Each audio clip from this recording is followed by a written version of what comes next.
I am very, very happy about it. And I may end up switching to that while we're in the process of doing our stuff.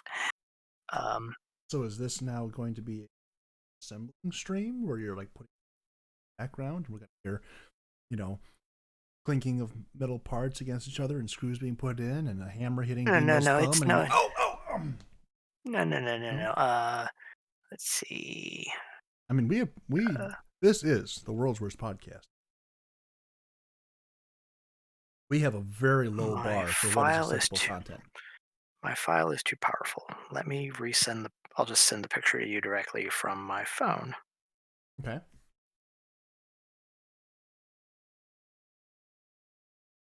There. So that's Oh, it just has to find me somewhere. We are. Oh, very nice. yeah. Very So nice. it's in progress. It's getting there. Now I do have to ask because podcast we do have an interaction thread. Discord, you post that interaction thread. That'd be fine. All right. Let's see. Probably Yeah. also too powerful for my everything, but we'll see what happens. I could always I could text it to you too if you want, or I, I can post it once we I got. actually get I rolling. have options. I have options. What do you mean once we get rolling? Wait, come in and start from nothing. We are the. I would say we're the masters, but masters isn't here. So like cold open is the way to go. Sounds about right. Hey Google, make my office light magenta. Oh, that's fancy. I don't have that. Give me one sec. Yep, take your time. For those just tuning in, I mean, this is the beginning, and it's not really like this is live or anything, but those tuning in, do feel free to head over to the Discord, which is linked in the description down below. In there, you can find a wonderful picture of DMIL's new standing, sitting, all around triple monitored desk and all the Yeah, good things there. if you thought that picture looked good, hold Mm-hmm. on. Mm-hmm. I may have to take my headset off to get far enough back to actually take this picture. One sec. Oh my. Dr. Pepper and cream soda. All right. High quality. Got a Enterprise on there and a Okay. stress ball thing. Who's a what's it? Yeah, actually, it's a stress ball. It's not actually a stress ball. It's a rubber ball. But I use it for my physical therapy. The like the 3 ball thing that's next to the Enterprise. Or is that like one of those perpetual motion machines or something? Or Yeah. That's it walks my phone for Pokemon Go. oh oh Yeah, I see. yeah. So Oh you'll my. like this picture. Oh wow. That is a major upgrade right there. Oh, but that background, that's beautiful. That is absolutely gorgeous. Yeah. Uh, my wife surprised me with this with the light. You can see it over there. Mm-hmm. It's Hue, I think. I think is a brand.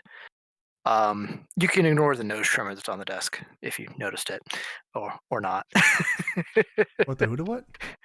There's a nose trimmer on the desk. Oh, I mean, Yeah. no judgment. Right next to the bottle of Dr Pepper.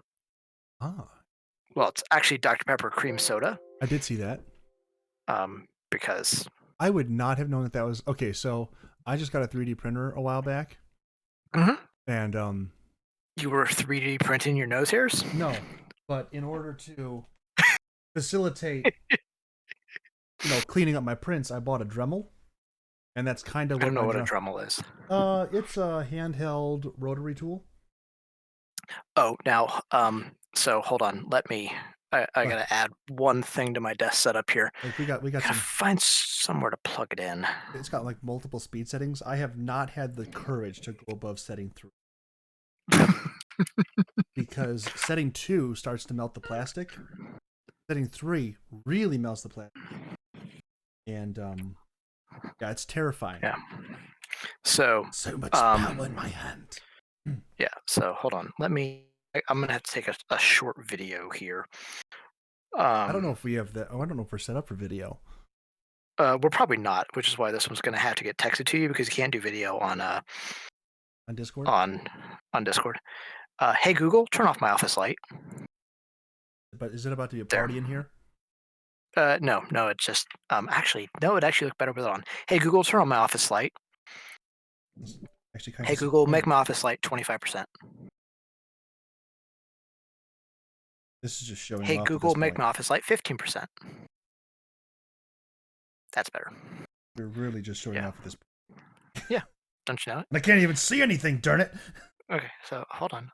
Actually, here, what I can do it this way. Discord.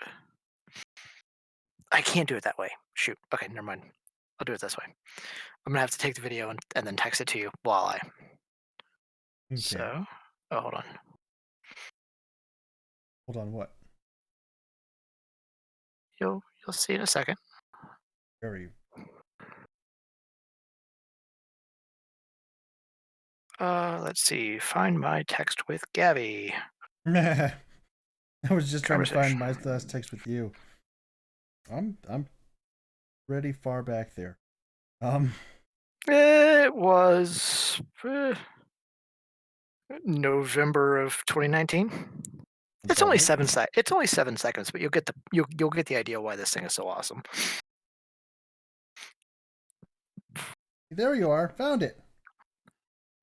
I hope you found it because I just texted you. Oh.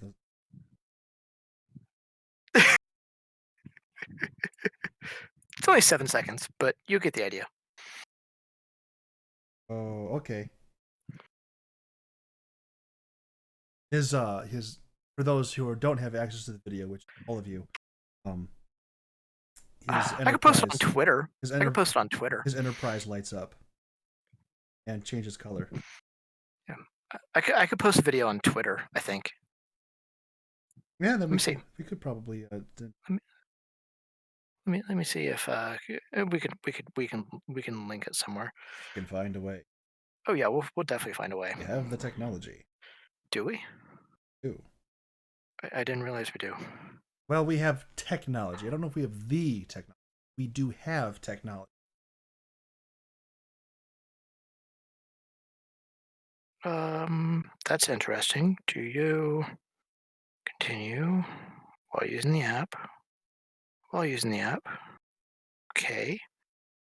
That's interesting.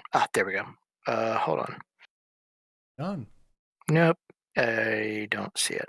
Oh well. Maybe I'll post it later and I'll send you the link and all that stuff. Anywho, anyway, how you been, buddy? You been doing all right? Oh, I have been just running like a chicken with my head cut off, and someone forgot to tell the farmer to put it back on.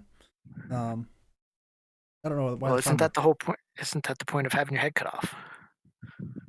Well, I was hoping it would come back on because I really, really could use it. Yeah, well, there's that. So, like, since I last talked with you, it's been a while. It's been a while. I moved. It's been well, we talked after you moved. Let me see here. Let's see. When was the last time? That's what I'm looking for. Gabby? I last talked to you 2 days after I moved. Yeah, that sounds about right. Yep. Yeah. Yep. I knew you had just moved the last time I remember talking to you. Mm-hmm. Actually, the last time I talked to you was right before I set up my Minecraft servers with my buddy Tat. You know Tat. Yeah, I know Tat. Yeah. Not real well, but I know Tat. I know that as soon as I stepped on his server the first time, I got a server killed. That was just. I mean, at the time, it was happening every server I joined, so I guess I can't really complain too much about it. We did that to everybody. It was kind of one of the conditions for the server. People just get server killed as soon as they come on. Yeah, absolutely. yeah. It also happened on all the other servers I was joining, so I didn't really feel like it. I didn't take it personally, although Yeah, after a certain amount, I probably should have. Um, yeah. yep. So yeah, by the way, the desk, if we do post the picture, it literally goes all the way up to where the left monitor is about an inch below the light Okay. over there. That is how high up it can go. I'm not tall enough for that to be any good to me. I just had this vision of like you like peeking over the edge with like your nose on the rim of it, just being like, "Let me play my games up here."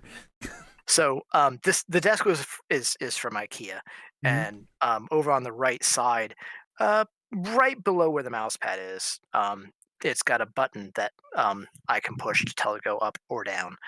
Um, so it's really nice.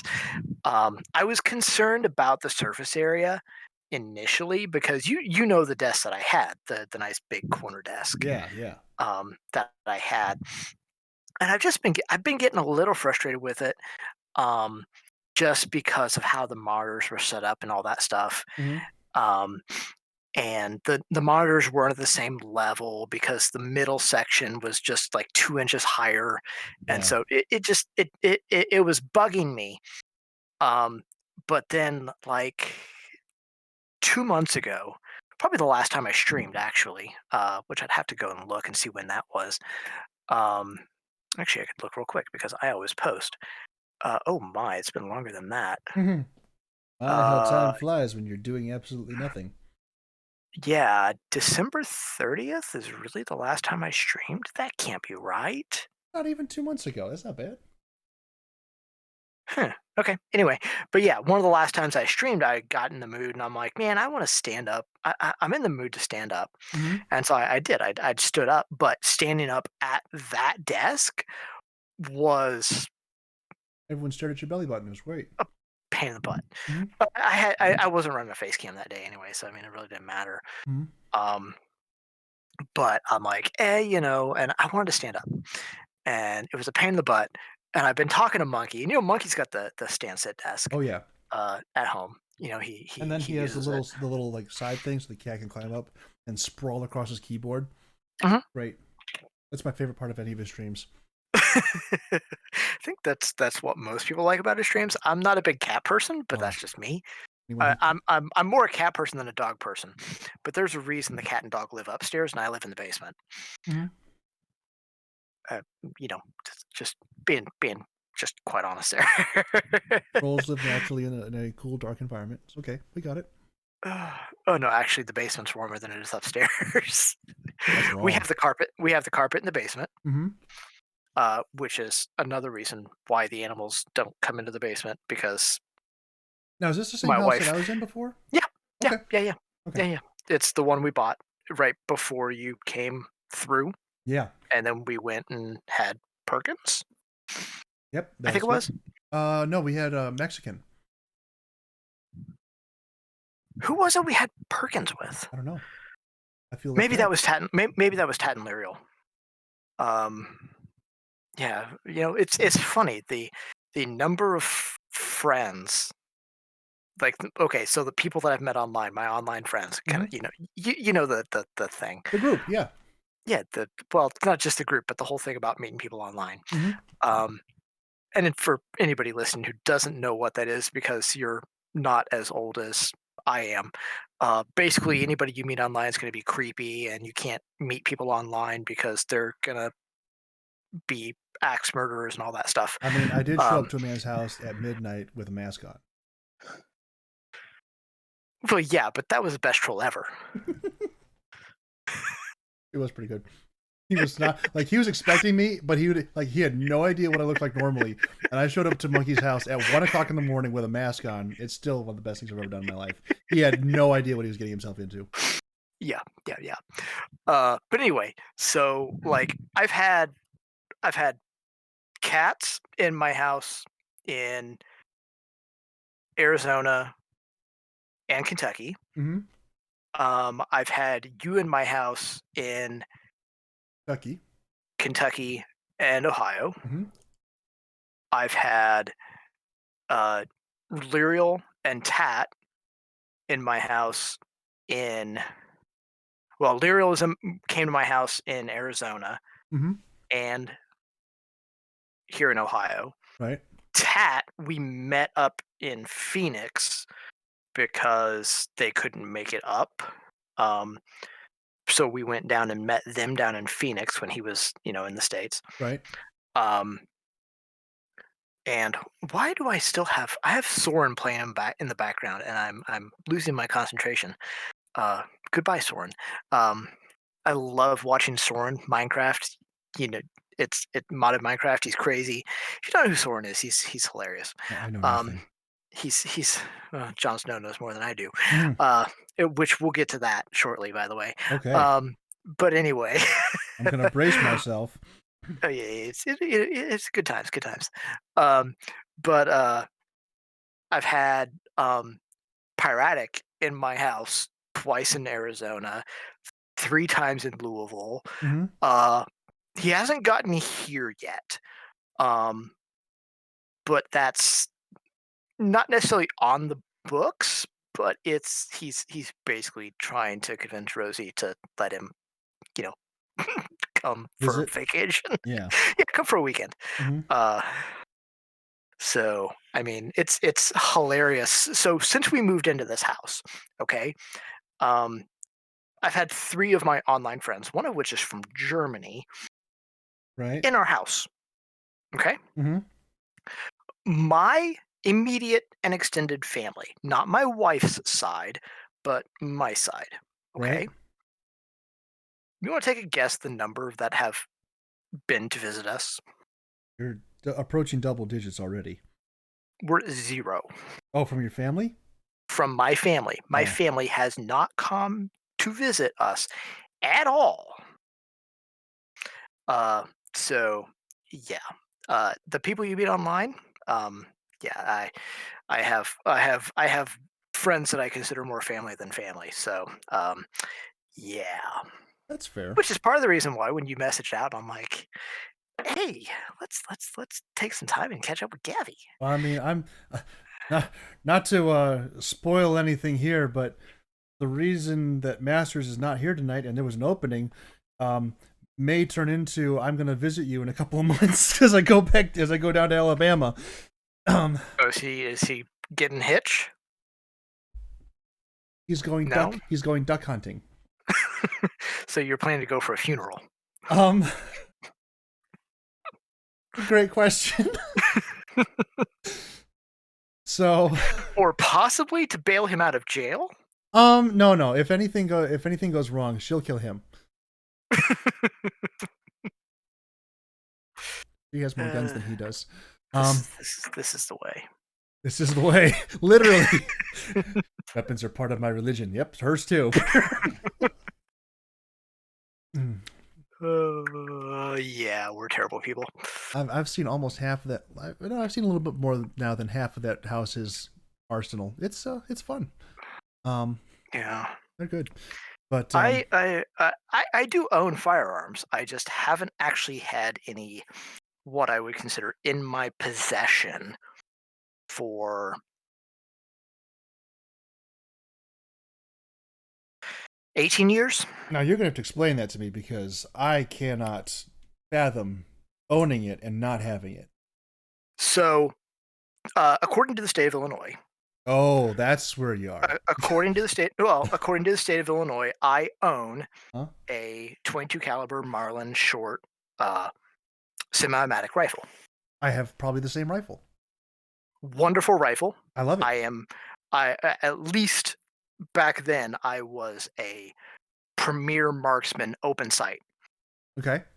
Okay, I'm not talking with a scope. I'm not talking any special sighting. I'm talking if you know the gun I'm talking about. If it's the same gun I have, I can hit a man-sized target at 100 yards reliably. Oh, I can hit a pop can. I could hit a pop can at 100 yards reliably. Well, I have really bad Open eyes. sight. Open sight. I have really bad eyes. put a put a scope on it. Oh, with the With scope, I can. that's properly sighted, Mhm. and it's I could hit golf balls. Yeah. With a scope, it's not quite a 1 MOA gun, which is 1 minute of angle. For those not up Mhm. on the firearms lingo, it's not quite a 1 MOA gun, but it's really close.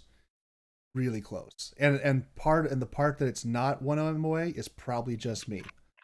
So it's 1 MOA is one from a seated or from a benched rest. You can fire at 100 yards, and the group that you come up with will be 1 inch or less. That's 1 MOA. Yeah, yeah. It's like 1.15 or something, and it's incredibly accurate. So yes. So when I talk about a premier marksman, you get the idea. Oh So yeah, anyway, I used to shoot quite a bit. Now, bear in mind, I graduated high school in 2003, gotcha. so I'm a little older. Uh, and after moving from Illinois, who back in that day, it was actually not very hard to get a FOID, firearm owner's identification, That's a whole other something. story. Yep. Um, and it, yeah, it really wasn't that big of a deal. And the biggest thing about about an FOID was not actually buying the weapon; it was buying the ammunition. Yeah, I'm against that too. Well, well, we can get into that a little bit. If I this am. building ever burns down, we got problems. You're saying all your neighbors are gonna die from gunshots? Well, fortunately, that's not how it works. But I mean, Well, I better not come back here for a while. die from projectiles, Just I like guess. I'm just gonna like stand out front and like block the fire department and be like, "Hey, it's safe around here, guys."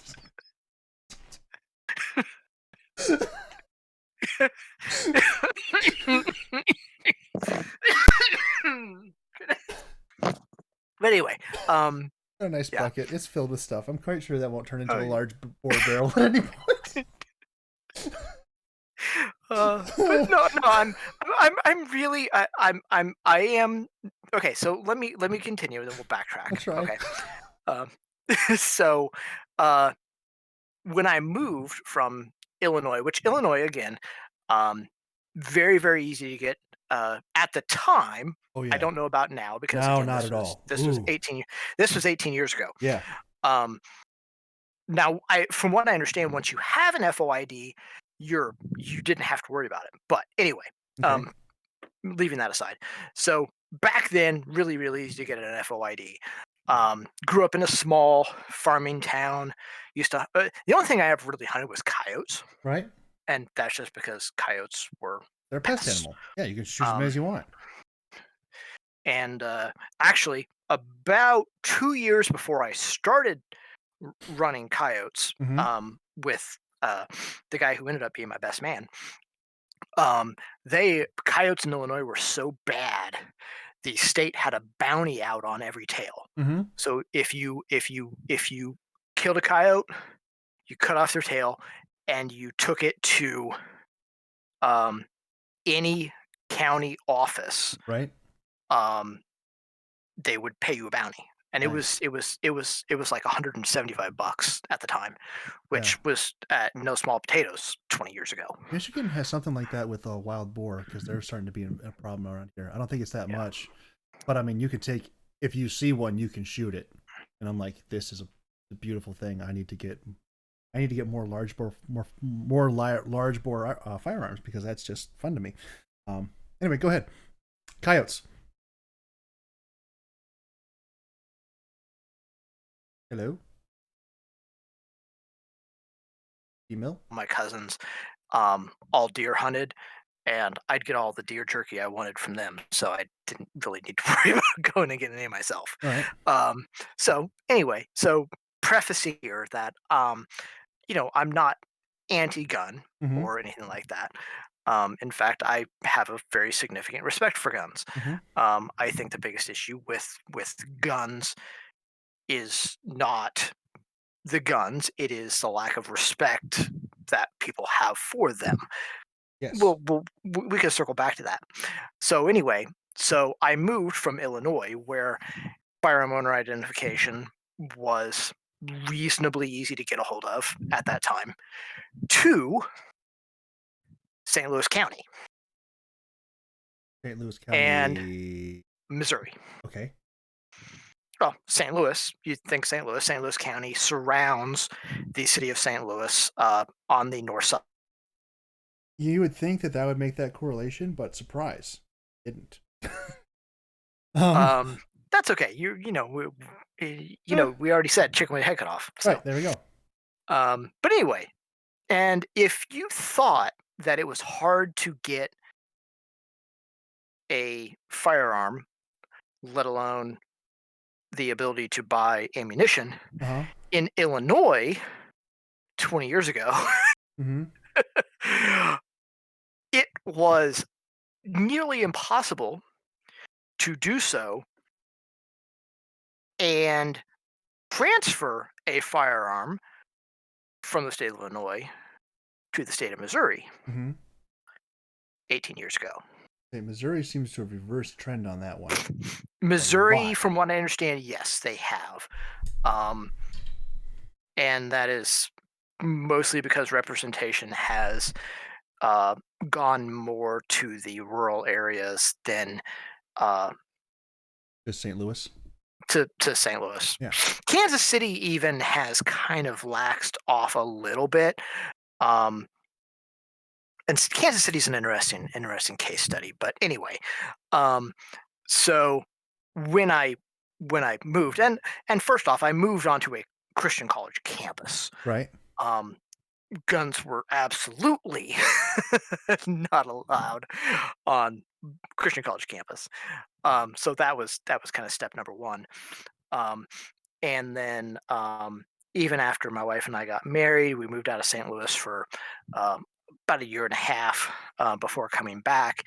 Even at that time, I wasn't really in a spot where I had any real access to, well, number one, the finances to buy ammunition to go shoot and to shoot if I wanted to, and then even just access to locations to to shoot. Um, and so for the most part, I didn't really push on it. And my wife has never really been terribly comfortable with firearms. She doesn't dislike them. It's just um, she's definitely on the side of that. Um, they need to be more or less inaccessible, and they need to um, well, inaccessible is the right word. She Right. absolutely in situations or in locations that children could not get to them either on accident or in the case of our extremely curious and then our extremely klepto child, Mm-hmm. uh, you know, intentionally. Right. So it's not that she wouldn't be okay with it. It's just I've never been in a position really to need one. And where we live right now, honestly, a rifle Mm-hmm. wouldn't be terribly useful. If I wanted something for protection, I'd be looking for a handgun. Um, and it's actually something we've talked about because there have been some things that have happened um, around that we've we've had the conversation, but it's not been something that we've been like, hey, we need to do this. Mm-hmm. So, by the way, was I supposed to watch the show before this? I thought we were going to watch it together and then. No, we were supposed to watch it beforehand. However, Oh, as it turns out, I was driving home and I'm like, wait a second. I you didn't watch it I either? didn't watch it either. Oh, then who knows? Maybe at some point we'll pause the video. I'm actually really glad that you admitted to that because I'm like, Well, you see, I thought you'd commented that we'd watch it and then discuss it. no. I was like, hey, I need this. I need to get this like watched beforehand. Like You didn't say that. I just spoil it. Like on the way home, I'm like getting in the car. I'm like, wait a second. I'm 15 minutes from my house. I've heard that this is like an hour-long episode. I am not going to have time to watch this. That's right. So I watched a 30-minute spoiler YouTube video on 2 times speed. Well, we will just the viewers can excuse us for lack of communication me and Masters have kind of like a and running thing going on this one. We'll just skip it for this week. We'll find some. We have plenty of other things to cover. we've got plenty to cover. Oh yes. I've got audiobooks. Oh my. I've got some law and some law and lawsuits and different things like that that I hope I didn't just lose you. No, I'm still here. No, okay, good. My monitors shut off on me, and I'm like, wait, hold on, what? Apparently, I haven't touched my keyboard in a little while. About a half Um, hour. yeah, yeah, I think mine's set to 10 minutes, but I need to. I might want to change that for this evening. Because I am pacing back and forth. I do love my standing desk, man. I really, really, really, you don't have any idea how much I'm really excited about this thing. And I'm actually now realizing I need to look into a standing mat Oh yeah, those are big. to go here. Probably one large enough that my chair can roll on as well. I don't know if I really want that though. Maybe I want it to where I take it up if I'm not going to use a standing part. I got to talk to Monkey about that because I think Monkey's got one as well. Um, I'll talk to Monkey about it anyway. Um, so anywho, yeah. Yes. So as far as firearms go, like I said, I'm I'm definitely not. Uh, I'm not a. I'm deaf. Well, okay. So let's back up here a little bit. Okay. I'm actually a significant proponent for individuals owning their own firearms, and we're going to get pretty close to politics here. Um, but I think we're going to stay far enough away from it that people are going to say it's more conspiracy theory than anything. I don't think it's conspiracy theory. I think it is a possibility that if you look at what has happened over the last 12 months, Mm-hmm. I think it actually gives it a little more credence than people want to admit. So, back in call it 2002, Okay. okay? Um Illinois was in the middle of some of its initial Yes. men's AR-15s in All right, hold particular. up, hold up, hold up. You're cutting out a little bit. I missed that. Oh, let me check here. Okay, am I good? Um, theoretically, we'll find out. Okay.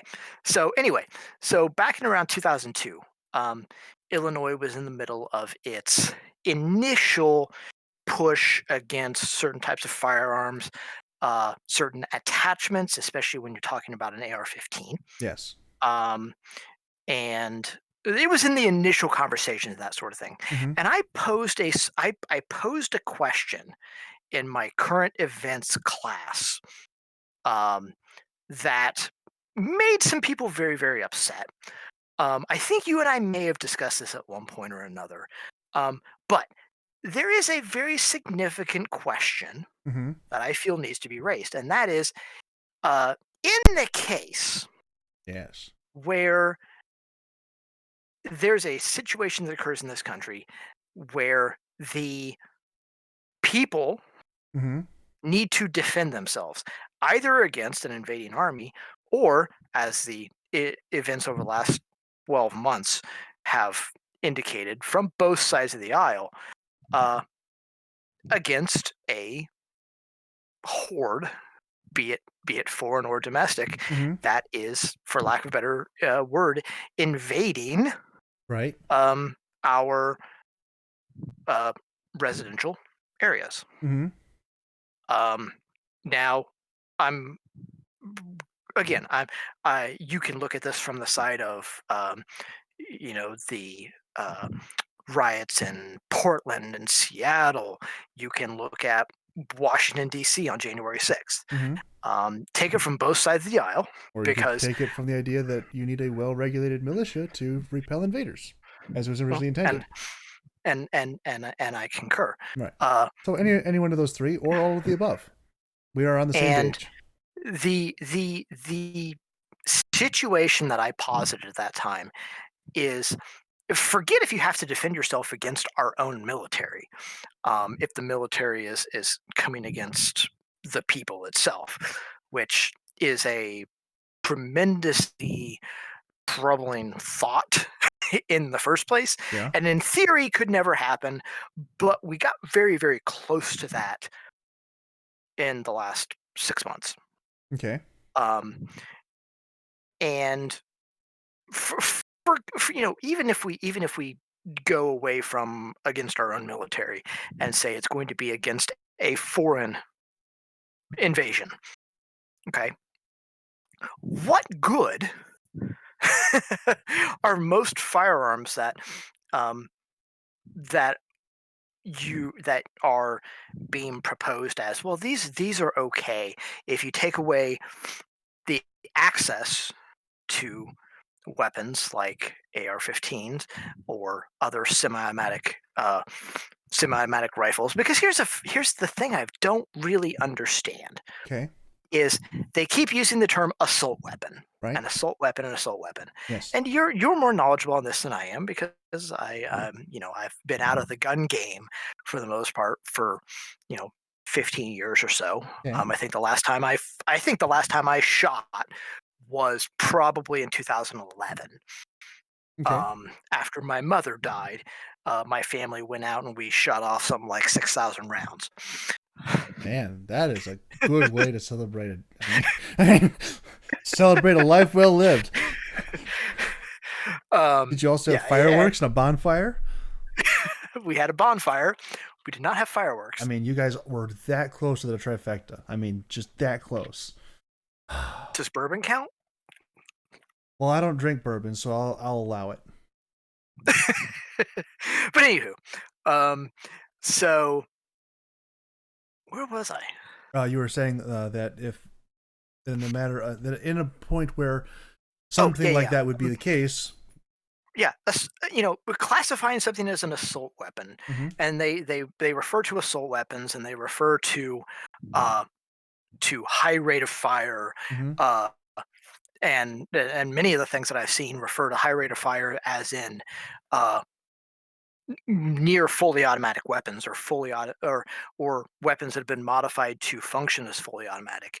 Okay. And an AR-15, Mm-hmm. at least in its stock format, um, is not a fully automatic weapon. In fact, if you can fire an AR-15 that quickly, number one, you're probably not hitting much, Yes. and number two, if you do modify it to fire fully automatic, uh, you're gonna have to be a really, really, really big guy to put anything on target because it's going to be a Um. problem.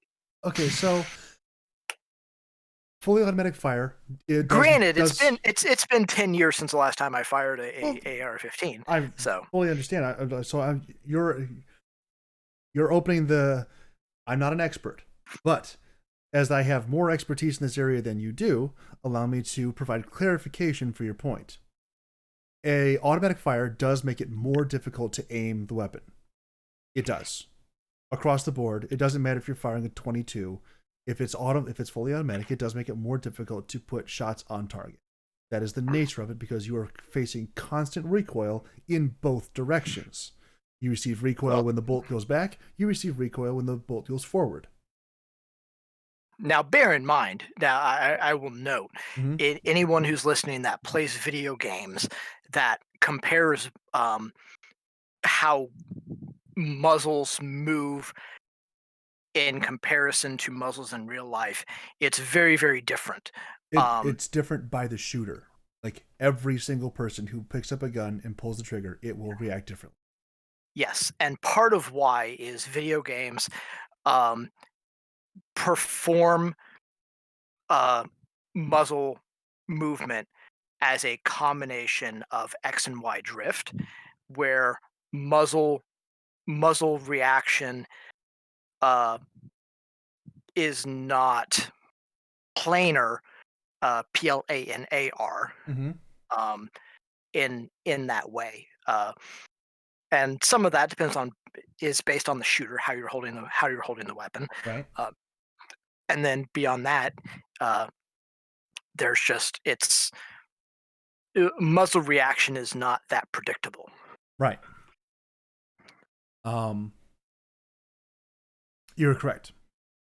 But to say that it's completely uncontrollable is not accurate. Like there are people. There's a guy watching YouTube very frequently. His name is Scott. He's got a channel called Kentucky Ballistics. He has full auto Fridays, and he has done all his proper paperwork. I'm going to try and get him in trouble or anything. I mean, he's got a lot bigger channel than I am. He'll never hear this in his life, even if it like hits the news. like never in a million years is he going to hear about this.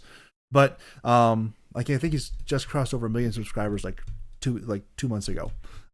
Anyway, so Scott at Kentucky Ballistics, he has full auto Fridays, which are awesome. Scott is at least 5'11", and he's like 240 pounds of gym defined muscle. Like he works out, and you can tell. Okay. His big claim to fame is how strong his arms and wrists are, that he can fire 500 Magnum pistols without wanting to end himself because it just hurts that bad. Like he double fist 500 Magnum pistols all the time. It's a thing that he does. He does it like he has a shirt that's called the Wrist Breakers Club. It's part of his MO. That guy can control fully automatic fire, no problem. To an extent. So if it's like, standard AR-15, it's a 223 cartridge. There's some recoil to it, but like 223 recoils practically nothing at all compared to one of his guns, which is a 450 Bushmaster. Yeah, that's a yeah, it kind of lets you know that there's something going on there. It fires a lot. The cyclic rate is a lot lower, but every round downrange carries a whole lot more energy than one of those little 223 NATO rounds, 5.56. Right. So, but like he can pop a 100-round drum in his 5.56 AR-15, which has been properly modified to be a fully automatic firearm. And again, all the paperwork is in there. He's done a little tax stamp. He's paid his $8 million worth of yada huda what's it, and he can now fire. and now he can pull the trigger for $120 a round because that's where ammo prices are right now, which is ridiculous. Anyway. Oh, for the days of 15-cent 5.56. Yep. Those were great. And they were only like a year and a half ago. Anyway, so but he can pull it if he's got the money, he can pull the trigger as much as he wants. So he's fully legal. And he has the personal build and familiarity, even more so than the build, to completely control that firearm while it is in full auto. That being said, completely controlling that firearm in full auto and expecting him to be accurate to any significant degree beyond about 30 yards is a pipe dream. Oh, definitively. So even in a tactical situation, there are two main functions of full auto fire, and everything else, suppression and close range clearing. Okay, yeah, you walk into a room, you pull the trigger, and... Or better yet, you don't walk in the room and you shoot through the wall. That too. I mean, those are the two main functions of full auto fire. I don't want to go in there, so I will I think there's a bunch of guys in there, this is dangerous, bang, bang, bang, bang, bang, bang, bang. Okay, I feel better now. There's a whole bunch of guys over there, and I want them to think that there's more guys over here, so maybe they don't come this way. Bang, bang, bang, bang, bang, bang, bang. I hope that worked. Yeah. So those are the only two functions. If you're actually trying to hit what you're aiming at, semi-auto is the way to go. Or if you can do what the Germans did with their crazy stuff, are you familiar with the G11? It's been in some COD games. The G11, even in COD games, is not an accurate representation of what that cockamamie piece of beautiful engineering is. It fired caseless ammunition, and they designed it to fire 3 rounds so quickly that the first round, that before the recoil from the first round hit your shoulder, the third round was already on its way out the barrel. Mm-hmm. Yep, I'm familiar. Crazy German engineering. I don't even, I've seen the internals of it. it hurts my brain to look at it. It's it's this mass of wires and gears and shifters. I'm like, it's got a gear shifter in there. That's not supposed to be there. But whatever, somehow it worked. Really a shame it never took off in any sort of meaningful capacity. I think they only ended up making like 100 of them. But really, And was it the M16 originally that was and to try to duplicate that functionality that never really did as well in its burst fire capacity? Well, nothing has really been able to replicate its burst fire capacity. Nothing's replicated, but I want to say the M16 was the one that was originally made by, well, it was commissioned by the U.S. Army to try to.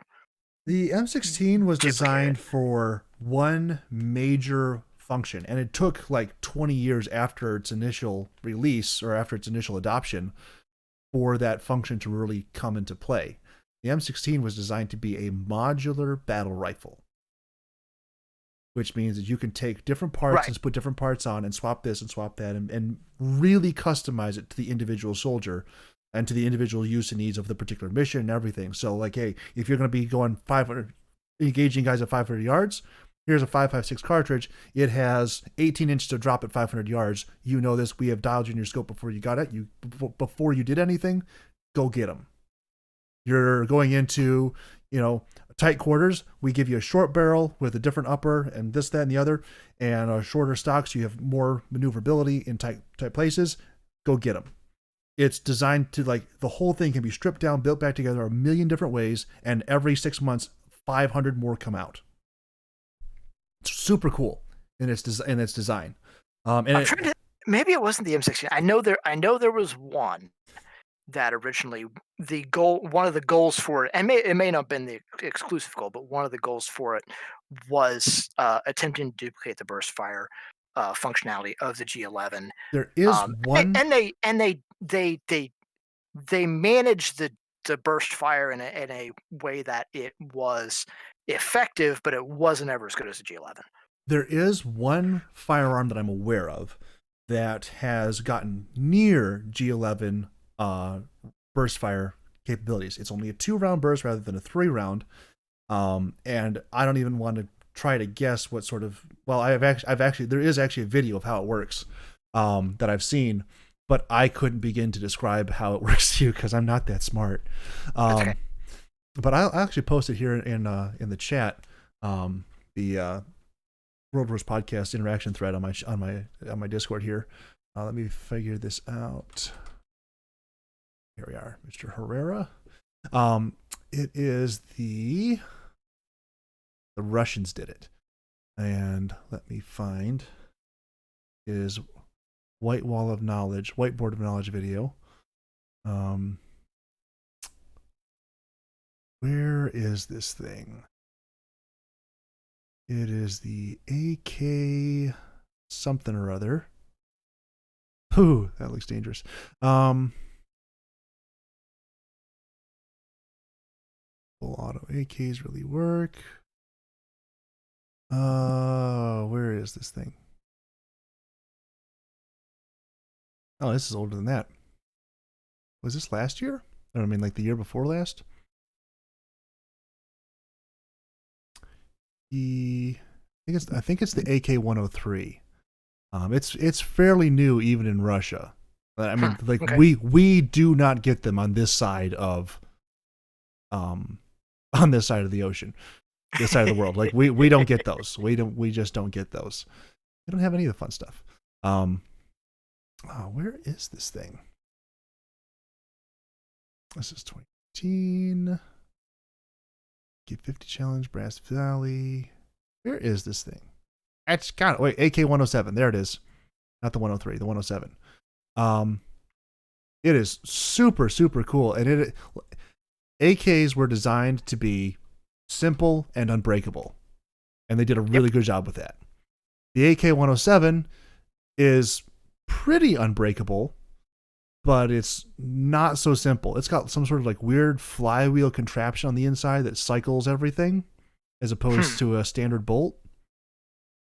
And yeah, somehow or another that works. I am not an engineer. I'm not a gunsmith. But it's awesome to see to see like some of the videos and stuff that they've done with these, because there's zero recoil. It's a double. So standard AK has one recoil spring attached to the bolt, which dead ends at the rear trunnion before you get to the stock. The M4 uses a buffer tube which extends into the stock, which allows the bolt to travel all the way to the back of the receiver. The AK-107 has a dual recoil spring, recoiling forwards and backwards. And somehow that makes it so that it is a practically recoilless rifle.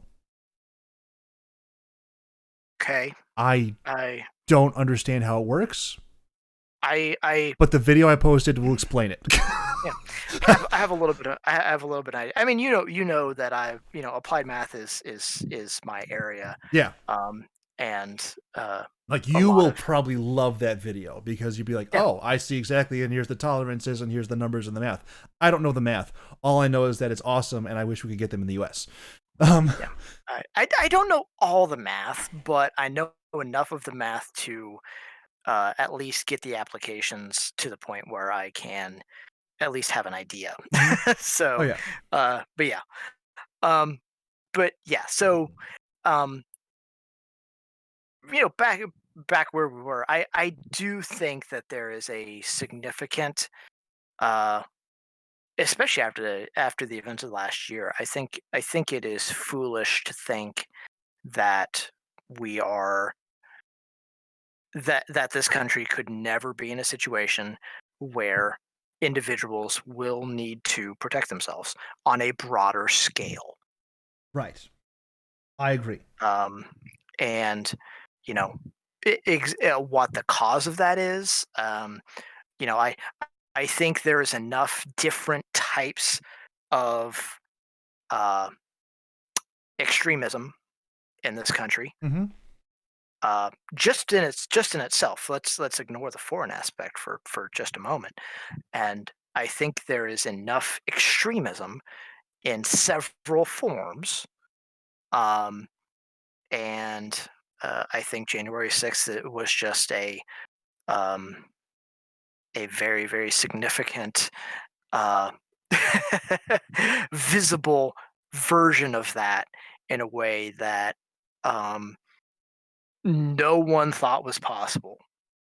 And Everybody I know of heard was going into January 6th going, like, political commentators, everybody, like, okay, the 99.99999% most likely scenario is that the people are going to walk into the senators are going to walk into the Capitol on January the 6th. They're going to have a reading of the votes. Somebody's going to have an objection. They're going to complain about it for a couple of hours.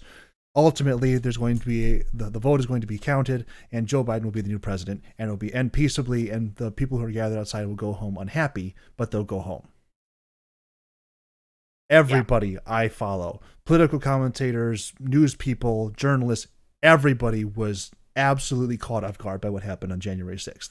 It is the single stupidest thing I have ever seen from, okay, maybe not the single stupidest thing. It is the single most self-defeating thing I think I've ever seen from an American or any group of yeah, Americans. I Because yeah, they not only shut down all debate over the thing that they were trying to have debate over, they shut that down flat, and then they demonized themselves and made themselves the bad guy. 100. Although I will I say see. this, the guy carrying Nancy Pelosi's podium out is my favorite picture of this year, and I don't think anything will top it, because it is just the biggest, dumbest idiot grin I've ever seen in my life, and I just have to love the guy. I hope he goes to jail for 100 years.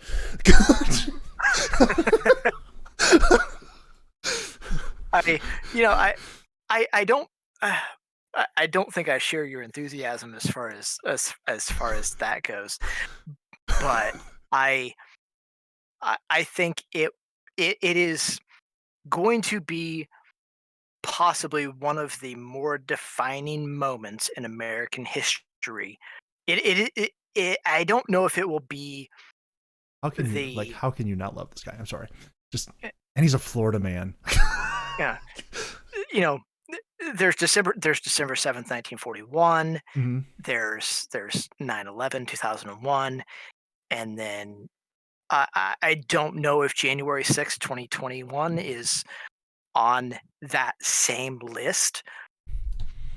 I Even think it. I I mean, think. I think I've it heard feels like I've it heard right in now, but I think in 6 months it's not going to be. In and that's kind of where I'm at it's as well. it's one of those things where it's like in 6 months we're going to look back and say, okay, this is where something else started. I'm hoping it's something good. Like I'm hoping we're somehow able to find a way to like mend everything and come back together as a country, because right now, even the Can I can people, even the can people who are saying, "Hey, let's rectify," they're not trying to do that. can Like, I can I go and and and put it this way? I'm hoping that the thing that happens here is that the extremism of what the Republican Party seems to be at this time can somehow work its way back to the middle somehow. mm, And here's my biggest concern. What would prevent that from happening? And you can tell me. I believe you consider yourself Republican. I think I've seen enough on your I don't Twitter feed. say. Actually, I've been very vocal about this for years. I'm not a Republican. Oh, interesting. I am an Okay, independent who leans, who not leans. I'm a conservative independent. Like fair enough. in 2008, I almost voted for Obama. Interesting. See, I did. Uh, I wish so I I almost Yeah. wish now that I had, because McCain was such an idiot. Uh, yeah. Well, McCain was an idiot as far as his presidential run. I think John McCain did some extremely good things in the Senate that um I mean, I laud the yeah, man for his service. I don't know anybody who would go through what he went through in Vietnam. I don't know anybody who would do that and come out and go, "Yeah, I'll sign up for more public service." I laud the man for his military career, but his presidential run was just a joke. oh yeah, and that's yeah, I I would concur with that. I Okay, so I'll come at it from this direction and say, well, so my background Hmm. is I grew up on what you would consider a Republican, uh, from a Republican backing. My parents were Republicans. My mother was a single issue voter. Okay, Um, that kept her that explicitly had her voting on the Republican ticket. I'm just I will let you take a guess on what that single issue voter would have been. he's pro life. Absolutely. Yep. We'll come back to that in a minute. But Most people who claim to be single issue voters, it is that argument, yes, one way or the other. and we'll come back to that because I want to make a point on that. And I think I made this point to you. I think I've made this point to you. Um, but uh, Probably now 3 years ago in in Kentucky. probably Four in the morning. because we stayed up till what 5 in the morning Something talking. like that. It was a good time. Uh, yeah, and I think I was the only one drinking. You Uh, were. I think you had water. I may not have even had that. But anywho, Yeah. um, so I grew up in a uh, Republican Christian household, Hmm. um, and uh, someone I was speaking to recently mentioned theirs being a oppressively Christian household, um, and I can empathize with that quite significantly, because I would say I had a drug problem growing up. I Okay. was drugged to church. I was drugged to Sunday school. I was drugged to Wednesday night. I Hmm. was drugged to if the church doors were open, whether it was something for my age group or not, I was being drugged there. Gotcha. Um, Now, in part of that, I was raised with some very, very, very definitive and judgmental perspectives on what Christianity was, what Christianity wasn't, what Christians were, what Christians were not, and how Christians were supposed to interact with the country and the world at large. Um, and with all of those facets, um, I would have identified um, as a Republican, um, and probably did so. Can I interrupt you for just a second? Yeah. I can tell that you're trying to pick your words very carefully, and I appreciate that, because you're trying to abide by my hey, don't get my channel banned here. But I'm pretty sure we've already said like 6 things that'll do that anyway, so stop being so careful. So just go ahead. So Unload. anyway, yeah. So anyway, um, Obama's second term. Right. I I did not vote for Obama for his first term. Um, and it really was not until about 6 weeks before the election for his second term Mm-hmm. that I recognized the good that he had been doing and the fact that for most Americans, my family included, the things that he was trying to do versus what his opponent was suggesting that he was going to attempt to do um, were extremely more in my not only in my interest, but more along the lines of what I would agree with. It wasn't until after that election that I started interacting with this idea of pro life. Mm-hmm. And and really it's only been the last couple of years that I've come to the conclusion that I have is the Republican Party is not pro life. The Wow. Republican Party is pro birth. They do not care what happens to a child after it is born, let alone the family as a whole. They only care that the child is born. They don't care about the financial situation. They don't care about what sort of uh,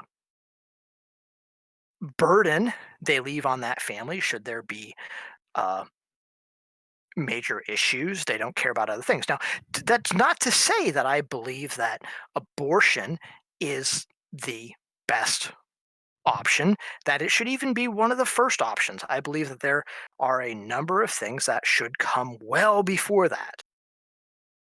Okay. But I'll come back to this. We're gonna step into religion for just a second here. Not that we haven't already. The Bible says there's only one unforgivable sin. But it doesn't say that you should continue in sin. Okay, hold on. Let me come to that in a second. Okay, because this is a conversation I just had with a bunch of atheists Mm-hmm. over about the last week and a half. Okay, and here's the funny thing. The Bible says there's only one unforgivable sin, which Yep. is blasphemy of the Holy Spirit. Yep. Now, now the interesting fact is the books of uh, Matthew and Mark, which are, or no, it's Matthew and Mark that mention blasphemy of the Holy Spirit. Never define it. They never really give you a picture of what that is. Now, I would actually disagree. I think well, that they give you some basics, but they don't give you a very clear picture. well, I I think can the I book that gives you the can I picture of that can though I is the book of Hebrews. can I Yeah, actually go ahead. I'll just read the scripture for you. I think there is actually a very clear, and this is not original with me. I'm stealing this straight from somebody else who's smarter than me. Um, so you're familiar with the Lord's Prayer, correct? I am. Okay, I'm in the wrong book. This is John. Matthew. Why is this not talking about the thing that I need to talk about here? I believe because Matthew chapter 6 is also is the place where it refers to the sin which is without forgiveness. Um,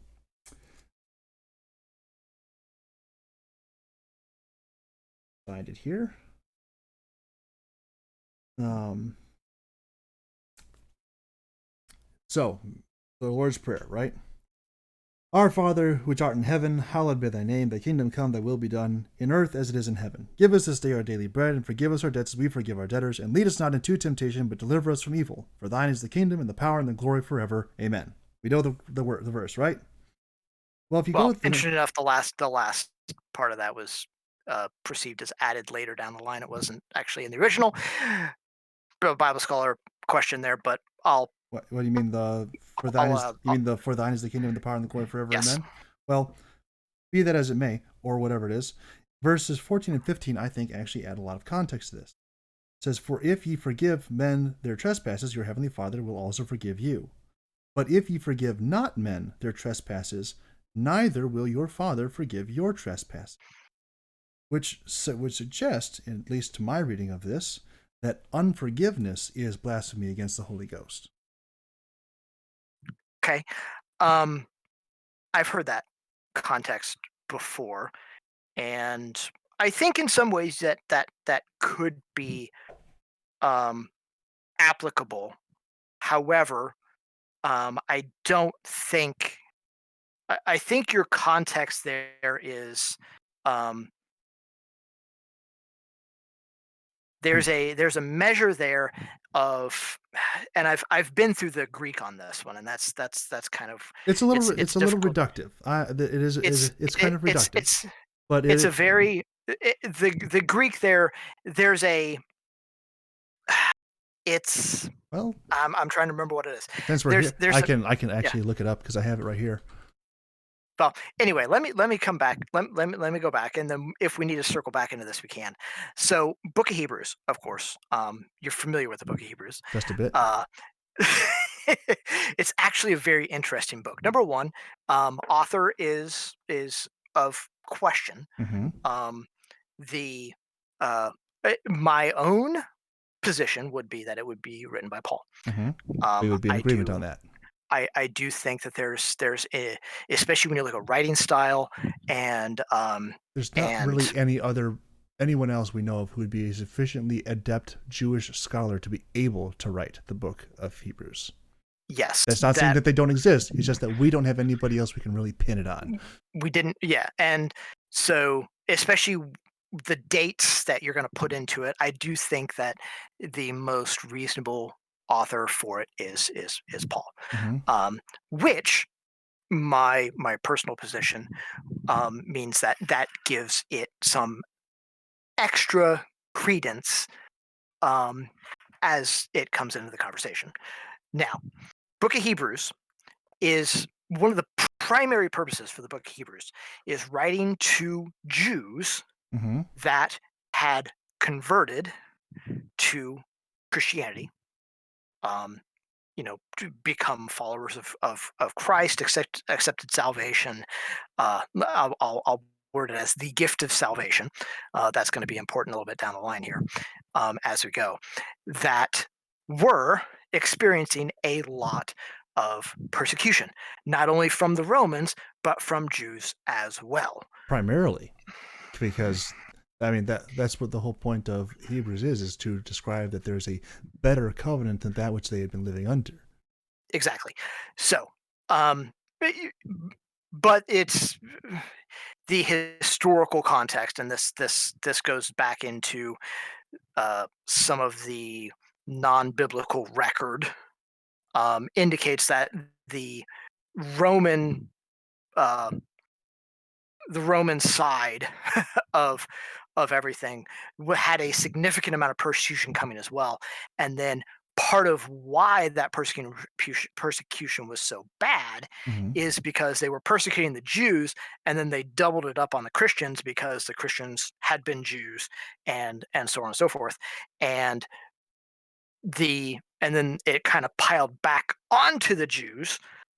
So it started at the Jews, piled back onto the Christians because the Christians had been Jews, and then went back to the Jews because the Jews wouldn't agree that the Christians were right or wrong, and all that stuff. So historical context, and the Book of Hebrews. Um, discusses, and I'm not going to pull up chapter and verse. I don't think it's necessary in this case, because there's as you said, there's some reductive reasoning that comes into this, but I do think it holds water. Um, that uh, it discusses that some of these Jews who had converted to Christianity were going through the process, or had gone through the process, um, to denounce Christianity as false. Um, and part of that was explicitly saying that they were no longer accepting the gift, or the salvation offered through Jesus. Okay, and Okay, that's so this is going to be This is Hebrews chapter 10 that you're referencing. yes. Okay. Well, it's kind of directly, but again, it all kind of interweaves, and part of it's Well, I mean, I guess it starts in, well, technically, historical. if there was ever any single book of the Bible that was interconnected to the point that you really had to start in chapter 1, verse 1, it's Hebrews. That It being is. said, the broader context that you're referencing here, just for the listeners, because this isn't just a conversation between us, this is for public distribution, just so that they can get an understanding of what's going on. In Hebrews chapter 9, it talks about how Jesus Christ became the veil which was torn. His own flesh was the veil which was torn, that allowed the Holy Spirit to go out into all the world, and for there to be a new level of interaction with the Holies of Holies and with God Almighty. In Hebrews chapter 10, he begins to create a very clean and indisputable line between the old covenant and the new, to the point where in Hebrews chapter 10, I believe it's verse 26. Yes. He says very plainly, "For if we sin willfully after that we have received the knowledge of the truth, there remaineth no more sacrifice for sins, but a certain fearful looking for of judgment and fiery indignation, which shall devour the adversaries." He says very plainly, if you have come to a knowledge of the truth and you are now living yourself as a Christian, then you cannot return back to the ways before. There's nothing else that is going to be able to cleanse and purify the sin better than the blood of Jesus Christ, which you have already accepted and had called over your life. It is impossible that and this is actually referenced more clearly in chapter 9, but for brevity, that the blood of calves and goats and sheep and oxen were insufficient to the task. Therefore, it was required that there be a perfect sinless sacrifice, which was Jesus Christ, which took that place for our sins, and having now come under that, it's impossible to return back to a lesser covenant and not suffer damage. Yeah. There you go. So, yeah. So, exactly. You're right. Yeah. And again, I do agree with you. Hebrews is so interlaced all the way through the book that you can't pull one thing without literally pulling from 13 other positions at the same time. It's very interwoven. Right. But here's the point, that they are very specifically warned that you cannot go back to Judaism, Right. and then expect to come back. And there's definitely some background in this, and there's definitely some. I could you further expound upon it's impossible for them to come back? Okay, so think let's talk about a Christmas gift for a second, just for kicks and giggles, okay? Okay. So say, you know, I give you a Christmas gift, Right. that, I give you, I don't know, a baseball card. Okay. Say I give you a Michael Jordan rookie card, Okay. mint condition, all that good stuff. I used to have one. I don't believe you. You remember those top, was it called? No, not that's golf, not Top Flight. Tops. Upper Deck. Upper Deck was baseball. Tops was There's something I forget what it was. It wasn't Tops. It was started with a T, or it was two words. I forget what it was. But they had these pop out standing cards. Top Flight. Top Flight No, is Top Flight is golf. golf. Yeah, that's what I just said. I forget.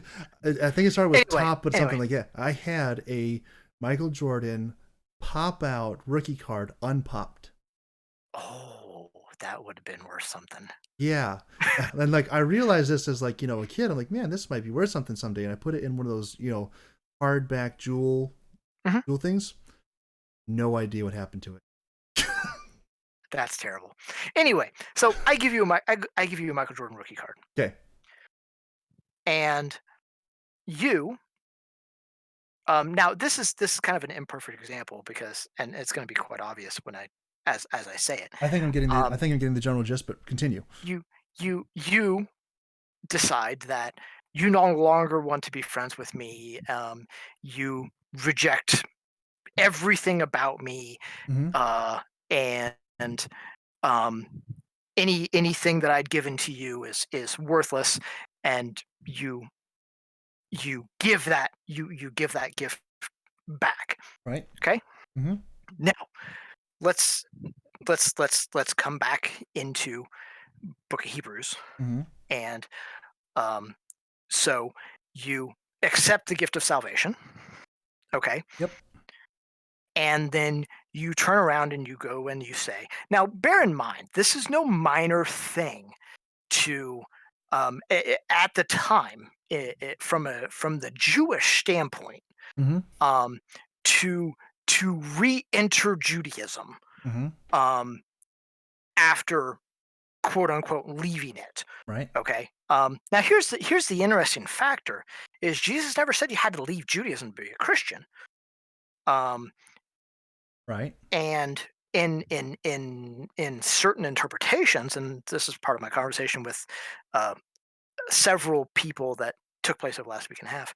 Uh, there are several interpretations that imply that if you were Jewish, um, while you while the implications of the law were to be seen as insufficient, it didn't necessarily give you leave to ignore or not follow um, many aspects of Judaism. Now, again, that's by some interpretations, um, and historically, that is consistent with what we find in Jewish culture, in the church, and outside of the church at this time, Well, 45 to 55 AD. can I ask you in regard to that? How does that reconcile with Galatians chapter 2? Hit me. So Galatians chapter 2, uh, let's pull that up real quick.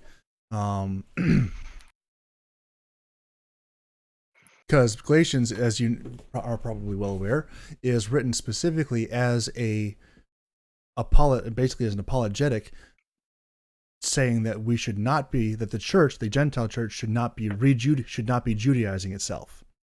And in this, Correct. okay. Um, so Galatians chapter 2, verse 1. Then 14 years after I went up to Jerusalem with Barnabas and took Titus with me also, and I went up by revelation and communicated unto them the gospel which I preached unto the Gentiles, but privately to them which were of reputation, lest by any means I should run or had run in vain. He's saying like he's giving some background here. Skipping down to verse 6 is, but of these who seem to be somewhat, whatsoever they were, it maketh no matter to me. God accepteth no man's person, for they who seemed to be somewhat in conference added nothing to me. But contrariwise, when they saw that the gospel of the uncircumcision was committed unto me, as the gospel of the circumcision was to Peter, for he that wrought effectually in Peter to the apostleship of the circumcision, the same was mighty in me toward the Gentiles. And when James, Cephas, being Peter, and John, who seemed to be pillars, perceived the grace was given unto me, they gave to me and Barnabas the right hands of fellowship, that we should go unto the heathen, and they unto the circumcision. Only they would that we should remember the poor, the same which also I was forward to do. Again, there's a clear line of delineation here saying, okay, these people are talking to the Jews. James, Peter, and John are talking to the Jews. That is the main focus of their ministry. But to Paul and Barnabas, they gave the right hands of fellowship, said, hey, you guys go out and you speak to the Gentiles, because that seems to be where God is calling you and you're being most effective. Here's our only requirement. Please make sure that you remember the poor. And Paul's like, yeah, I'm good on that. Yeah. So you go a little bit farther on and it says, but when Peter was come to Antioch, I withstood him to the face, because he was to be blamed. Well, that's quite something to say to the guy who stood up on the day of Pentecost and delivered the first message of the Christian church. For before that came to James, for before that came from James, he did eat with the Gentiles, but when they were come, meaning the circumcision teaching Jews that all the Gentiles had to be taught, had to be circumcised, he withdrew and separated himself, fearing them which were of the concision. Which were of the circumcision. And the other Jews dissembled likewise with him, insomuch that Barnabas also was carried away with their dissimulation. But when I saw that they walked not uprightly according to the truth of the gospel, I said unto Peter before them all, if thou, being a Jew, livest after the manner of Gentiles, and not as do the Jews, why compellest thou the Gentiles to live as do the Jews? He's saying, Peter, you were born Jewish, you're not living like a Jew, you're not following the 613 Levitical laws. Why are you trying to convince other people to do it who have never been raised in that? So there's a clear point here where Peter, having been the avenue by which the gospel was preached to the Gentiles, Cornelius, Acts chapter 10, we find a place now, several years after the fact, where Peter is living as a Gentile, being a Jew, and then when other Jews come around, he's like, "Oh, I don't do that, guys. I'm like you." And Paul calls him out on his hypocrisy in front of everybody and says, "Hey, you got a problem, fella. You got to pick one." Right. It's the important factor of what. Well, it comes down to a factor of, hey, what was important. Um, and I think this is. I don't think you and I are differing in our position here. I think um, The Bible does not say that you have to leave Jewish culture to be a Christian. But the correct. Bible also does not say that you have to that Remain in it. that you have to remain in it. Right. Right. Um, And I think I think the what actually I think the implication that comes down is it it becomes a personal choice. What do you personally feel is important? And then I this is kind of where you get into well, that's Romans I believe it's in 14. Corinthians. Yes, yeah. Romans 14 I it think it talks comes about back how in Romans 14 talks about how if those who you are believe weak, it's those who are like weak in their faith, they may eat only herbs, they may observe this day as opposed to that day. And God says, hey, if that is what is okay to them, let them do it. Don't put a stumbling let block in them front of be. your Yeah, brother. Um, yeah. don't But let if you if you're of the opinion that this should be this, then hold yourself to that, but don't hold someone to it that doesn't think the same. exactly. Yes. And again, I think we're at the same you and I are both of the same position. I think we're coming at it a little differently. Um in that. I think we're coming from at a very similar point from different positions. I think we're Yes. about to come to a point of contention if I'm following Fair this enough. through. But go ahead. I'm liking this. Go ahead. Oh, yeah, good, good, good. I'm having fun. It's interesting. Coming, about a week and a half ago, I got into this conversation, and prior to that, it's been a very long time since I really have had one of these uh, interactions that hit kind of a deeper level because it's you don't find a lot of people who are uh, open to it or into it, and um, and even then, I mean, I've got a lot of atheist and agnostic friends. Tat and Lyriel Hmm. are two of those that I can have a conversation with them. They've asked questions about, hey, what do you think about this thing? How the church handles this? How you know, uh, y- whatever. I have what And I think is a great answer for for some of those things. oh yeah, I'm sure well, most people won't like it, but I think I have a great answer. We can get into that later, little bit further on. I like what we're on right now, though. Please continue. yeah. Um, So yeah, so like I said, I got in I got into this conversation. It got a little bit of a flame side to it for a little while because I had a it started off of a Discord conversation where somebody had posted something, I'd responded, they commented about how the church this and that. I commented that the church is, basically nowhere near is nowhere near perfect. That some of the positions the church takes are much way away from what they should. Um, Somebody asked me, And I mentioned unforgivable sin in the process of that, and they asked me, well, I've heard that before, and I've heard people talk about it. What do you think it actually is? And I was like, well, this is a longer thing. I can't just really say it right here, so I'll write something up on it later and I'll post it. And I did, and I had a number of other atheists Mm-hmm.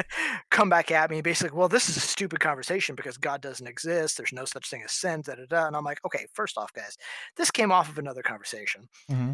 and I'm answering a question. If and yes, having this conversation, answering this question requires that I presume that God exists, that I presume that there is such a thing as sin, and that I presume that that the Bible is the authority as opposed to church authority.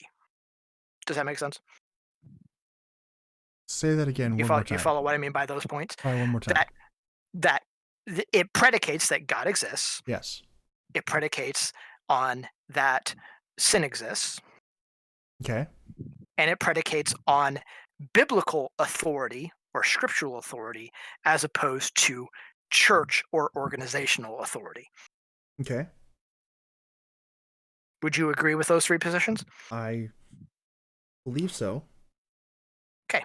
Got It's it. interesting because some of the conversations we've had about your uh, leadership might be the right terminology is it kind of makes me wonder if your background leans a little more on the organizational authority as opposed to The uh, organization itself does tend to have a little bit too much leading toward uh, direct local leadership authority. I definitely will say that they have that issue, but not all of them. I'm not sure if you're aware of this. Back in August, I transitioned. I am now going to a different church than I was. Um, I think we talked about that actually. Yeah. yeah, Okay. it probably came up. It was kind of a big deal.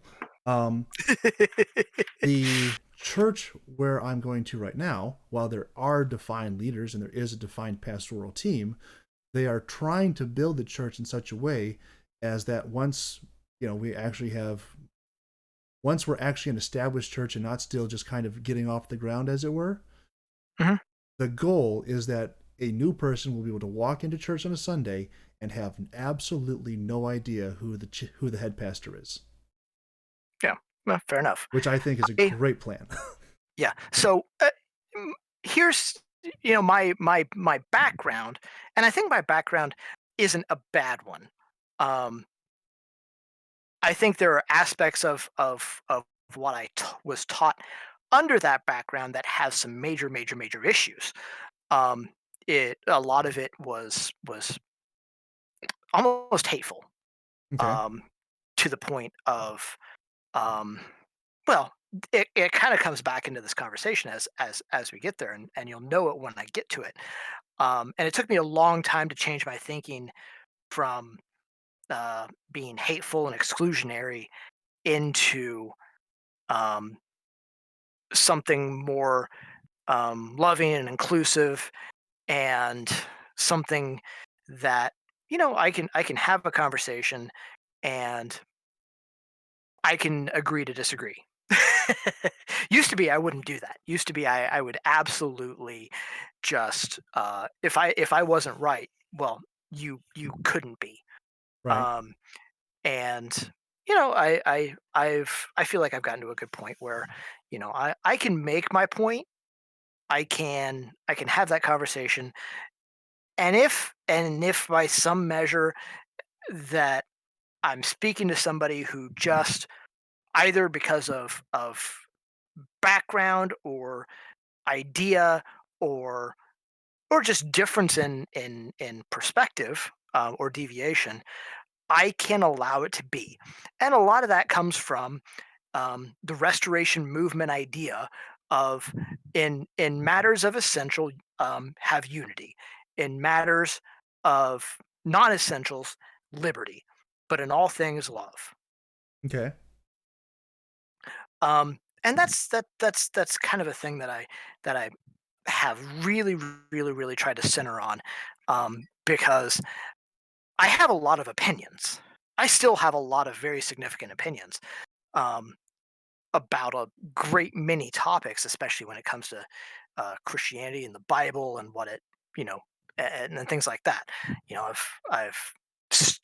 I grew up in the church as a minister's kid, Hmm. not one that not one that broke away from it in rebellion, but one who went to the grindstone and studied, went to Bible college, and even after leaving Bible college, even though I didn't go into vocational ministry, I have put time and effort both into study, into conversation, um, and into self-reflection, and I've come out very different than I was. Now, here's a very important question, okay? All right. And I want you to pay attention to the wording, and I want you to give me your very first answer immediately. It's a yes or no, okay? You ready? I'm ready. All right. Can you lose your salvation? Yes. Okay. Here's a distinction I have come to through study and through consideration and through contemplation and conversation. Okay. Okay? Lose is the wrong term. Okay? Lose implies passive stripping away or, you know, losing your keys. Okay? Um It's a semantical argument. The yes. core understanding still remains. Okay. Here's I don't think it is. And here's the line that I think doesn't exist. Okay? My dad Hmm. is again preacher for years. He's still a part-time preacher. He doesn't preach full-time anymore. He's almost 70. Still preaches part-time, still very involved uh, in another church besides. Um, and I've had this conversation with him about 2 years ago, most recently, and he it's his position that if you build up enough sin, whether it's uh and here's as a Christian, okay, Okay. you've become a Christian, you've been saved, Okay. whatever terminology you want to use there, okay. If you build up enough sin that your salvation can be or would be is the more accurate term, taken away, okay. Okay.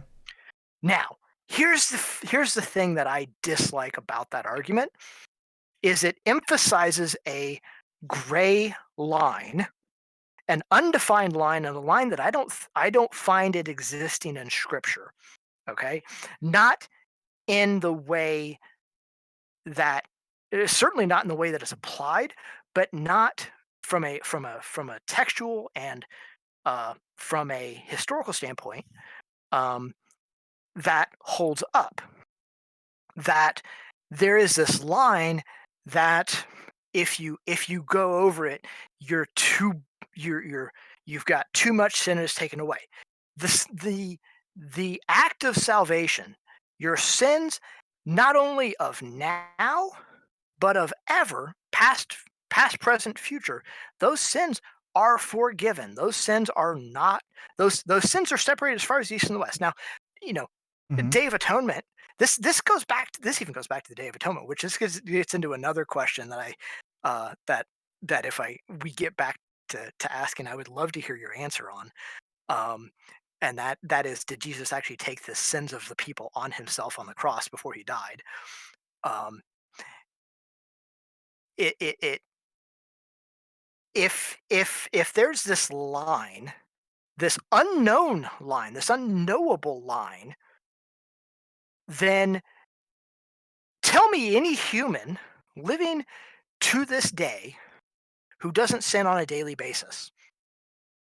Now, call it willful or not. I you know you know there's no such thing as a white lie. There's no such thing as a lie that's not a sin. Mm-hmm. Despite what what we're taught about kind lies or things like that. There's no such thing as a as a lie that's not a sin. Right. There's no such thing as pride that is not a sin. Okay. There's no such thing as gluttony that's not a sin. There's no such thing as drunkenness that's not a sin. There's no such thing as I could go on and on and on down the line. The fact of the matter is that whether it is whether it is abortion, whether it is murder, whether it is lying or drunkenness or pride, Mm-hmm. all sins are equal. Yes. There is no such thing as tiers of sins or sins that are worse than others, with this exception of this the unforgivable sin, or the sin that shall not be forgiven, or Right. the blasphemy. The definition of blasphemy of the Holy Spirit, exactly what that boils down to. My position Mm-hmm. comes down to that what that blasphemy of the Holy Spirit is you saying, "Hey, I've accepted this gift of salvation. I have stated to myself, to God, and you can argue to people or not as you will. I don't find that it's necessarily essential um, that take place for salvation to uh, for salvation to be given.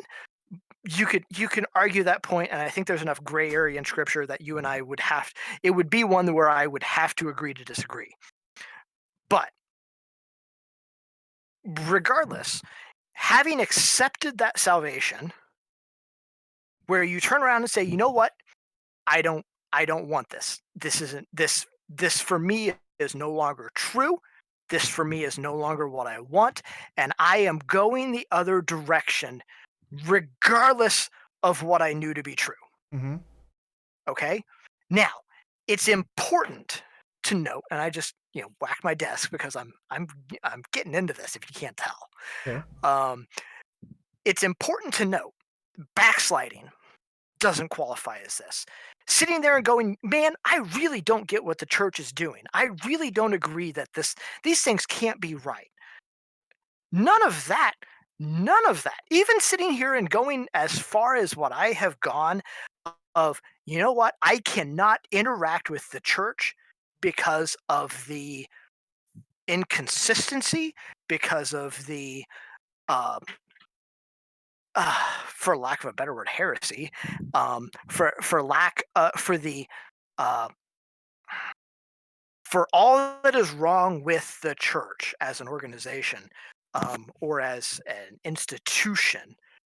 Um, I have gone as far at times to say I cannot interact with this as it exists at this time.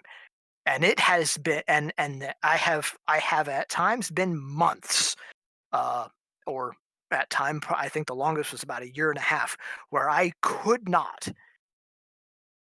interact with the church because of the things that I saw and experienced. I don't think that's what this is. I think you can question God. I think the Bible teaches us to question God. I think God teaches us to question what we believe. I think you can question. I think you can take issue.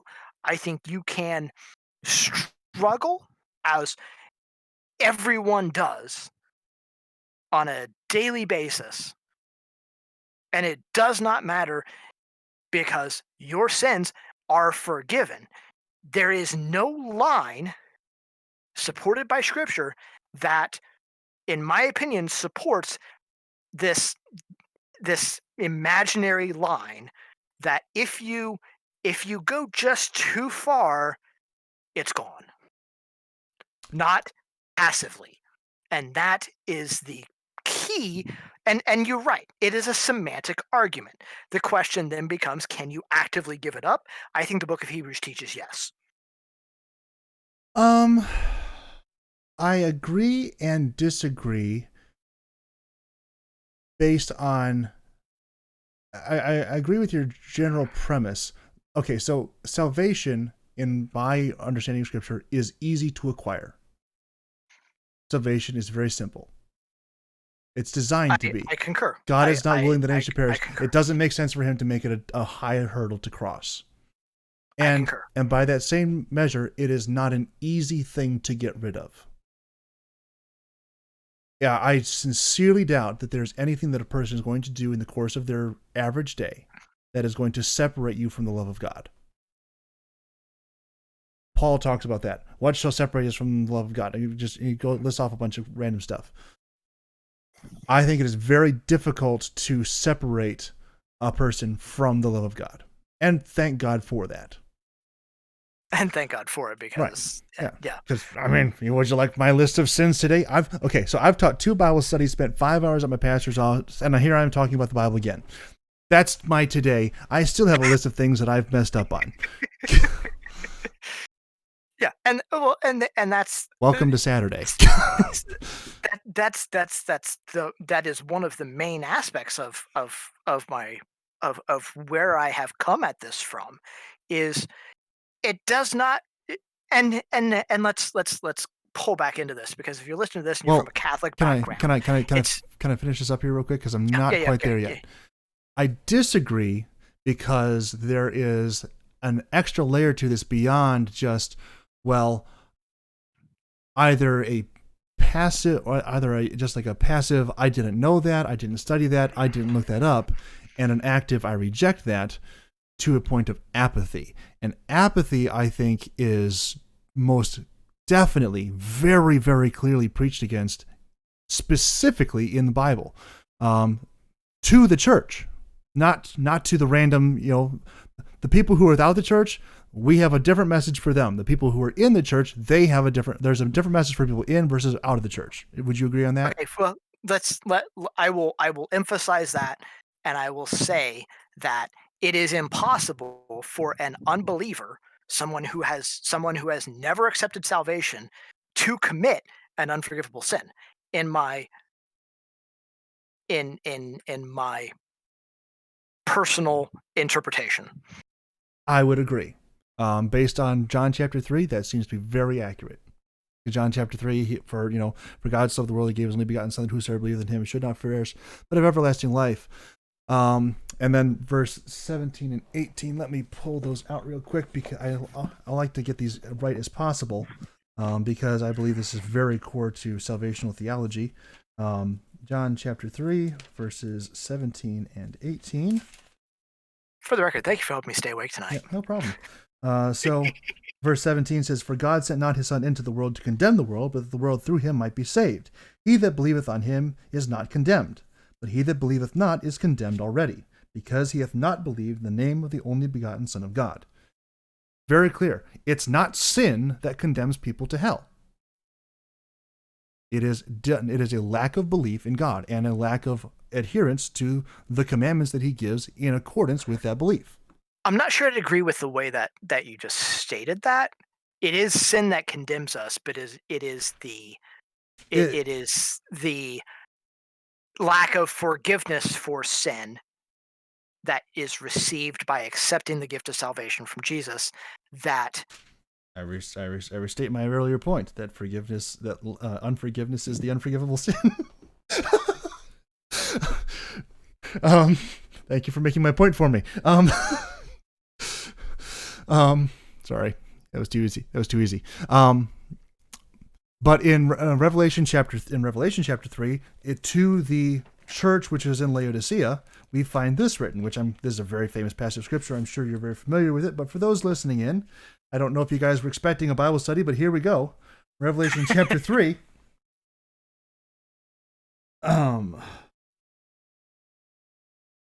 Unto the angel of the church of the Laodiceans write, "These things saith the Amen, the faithful and true witness, the beginning of the creation of God. I know thy works, that thou art neither hot nor cold. I would thou wert hot or cold. So then, because thou art lukewarm, and neither hot nor cold, I will spew thee out of my mouth. Because thou sayest, I am rich, and increase with goods, and have need of nothing, and knowest not that thou art wretched, and miserable, and poor, and blind, and naked, I counsel thee to buy of me gold tried in the fire, that thou mayest be rich, and white raiment, that thou mayest be clothed, and that the shame of thy nakedness do not appear, and anoint thine eyes with eye salve, that thou mayest see. He's very clearly saying that apathy to God is much more abhorrent than outright sin. I Okay, so first off, Hot or cold, I not in the well, middle. He says, I I wish you were. I will yes, and I will grant you the concept. However, and this comes from, again, study and contemplation. I have a very difficult time uh, weighting an article uh, of consideration, primarily basing something uh, on the Book of Revelation, purely because of the the form of the writing. Um, it's it's it's very difficult to take something that is in my from my study, um, very difficult to interpret as direct. Um, Well, then let's. and I mean, and so and then the first you get what I'm saying. I get what you're saying, and I have a little bit more context I can add in here. So the Laodicea was not just just a random thing. Laodicea was a real city. It was in Asia Minor, and it was particularly well known as like a hub of trade going east and west. Um, and not only was it known for a hub of trade, but it was particularly known for something that was unique about its water. To its northeast, it had a city that was known for its glacier, and to its northwest, it was known for hot springs. And it didn't have any water source for its own, and so there were Roman aqueducts that brought the cold water from one city and the hot water from the other, mixed them together, and brought those into Laodicea. So the Laodiceans would have been a people who were particularly alert to this kind of language. They knew what it meant to have kind of crummy water. Like Mm. they were almost specifically predisposed to understand what was being said when it says, I would prefer that you were hot or cold, not lukewarm, because they lived in the world of lukewarm. They knew that it was, I mean, you don't want to take a cold bath. You don't want to have, just drink a cup of hot water. You don't want to have, especially don't want to have just something that's kind of blasé and room temperature. These people who understood exactly what was being said, the hermeneutic, to use the fancy theological term, is that interpreting it from the perspective of the people who would have been reading this, or who would this have been written to. This is not really imagery. This is saying, right where you live, you guys are acting out the very thing that you are professing to hate, but you're doing so in a spiritual sense rather than the natural.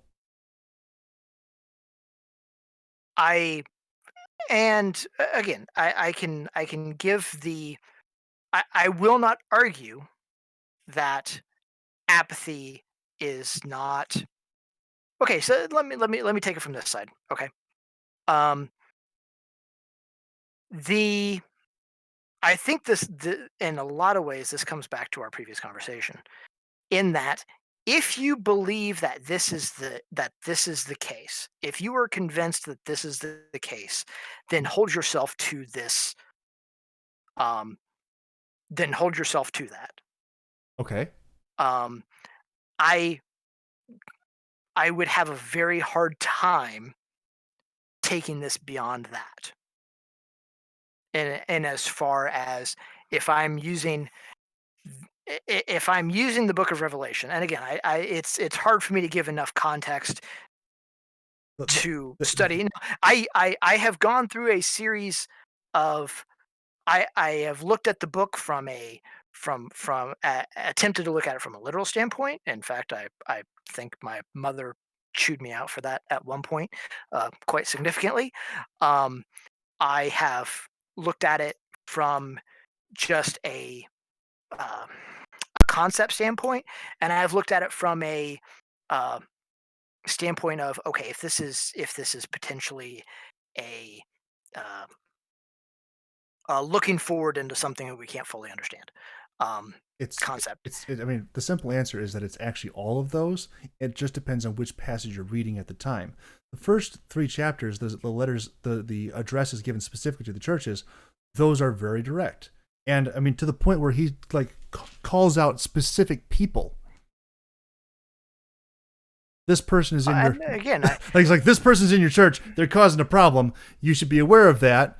And then as a forward thinking part of it, there's also there is a little bit of the prophetic sense in this, because there's a very strong correlation between certain periods of history and the different churches that are mentioned in chapters 1, 2, and 3 of Revelation. Actually, I think it's just 2 and 3. Yeah, just 2 and 3. But well, let me ask a different question a different way then. okay. Or this a question, probably the same question but in a different way. Are there any sins about which that you are apathetic? Don't feel free not to name them, but consider of your own self of any sins that you find yourself to be apathetic. Now, here's the kicker. Apathy from a Greek standpoint Mm-hmm. would have been something I continually do. Paul directly addresses that in not Romans, Hebrews chapter 12. Wherefore, seeing as we are compassed about with so great a cloud of witnesses, let us lay aside every weight and the sin which doth so easily beset us, and let us run with patience the race that is set before us. Paul specifically says, if you have something that you're apathetic about that you have not addressed, the sin that doth so easily beset, the thing that you keep going back to time and time again that you know you shouldn't, if you have something like that, it's time to get serious, lay that aside, and let's get on with the mission of spreading the good news of Jesus Christ as we have been left here to do, and not be caught up in that anymore. See, I think, and this is where I think you missed the boat just a hair by where you took it. Um, and that is the point of that sin that so easily entangles is not that sin does not condemn you.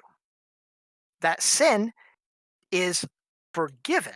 That sin, and again, and maybe I'm taking this from looking at a biblical concept as a whole rather than going book, chapter, and verse. Well, And I mean, it's far too well, easy to argue one side or the other if you just go and you say, "Hey, I'm gonna look at these things." But I feel like it's extremely important that you have to look at it in a from an overarching standpoint. And the important piece of that comes down to, and this has kind of become a central point, is if there is a line where that occurs, I don't think it's defined. And it's I not do not defined. vote It's different for and everybody. that well, okay.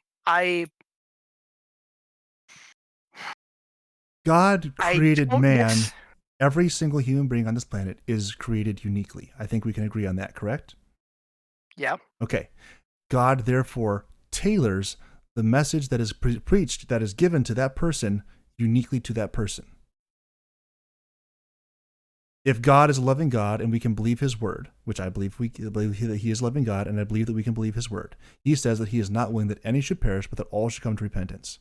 Therefore, he tailors to every person a means and a message to attain fellowship with him, because that is what he desires. Our response to that is what determines our outcome. And in terms of apathy being apathetic toward a particular sin and just letting it continue, I would point you back. I mean, forgive me for having a textualist view in the Bible, but I don't really know any other way to interpret it other than that. Romans chapter 6 and verse 1. What shall we say then? Shall we continue in sin that grace may abound? God forbid. How shall we that are dead to sin live any longer therein? You go back only maybe a chapter and a half, and you run into the point where uh, all sin is is forgiven. I Well, and all again, sin is it's forgiven. All sin, and I made the point. Perhaps I didn't express it properly. Let me put it this way: I do not believe that you can have salvation with God, that you can be saved, that you will say something off color to somebody, not repent about it, go to sleep, God comes in the middle of the night, you didn't make it. I don't believe that. I believe the grace of God covers that. And I believe that's precisely the grace that's being talked about here. But there is a point between occurrence and lifestyle. When you make sin lifestyle, I think that is a pretty defined point where you're not just apathetic about it, you have actively embraced it. But apathy is a lead-in point to lifestyle. I don't think I should have to address this, so I won't.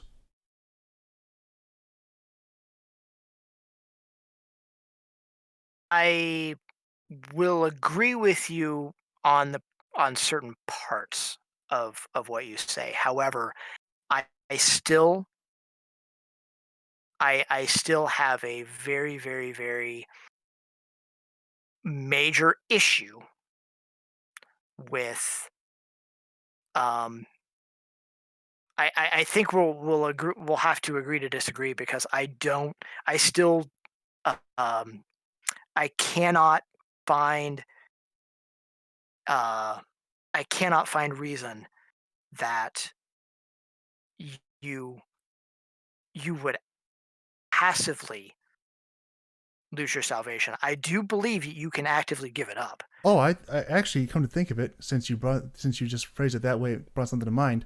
What about Matthew chapter 24?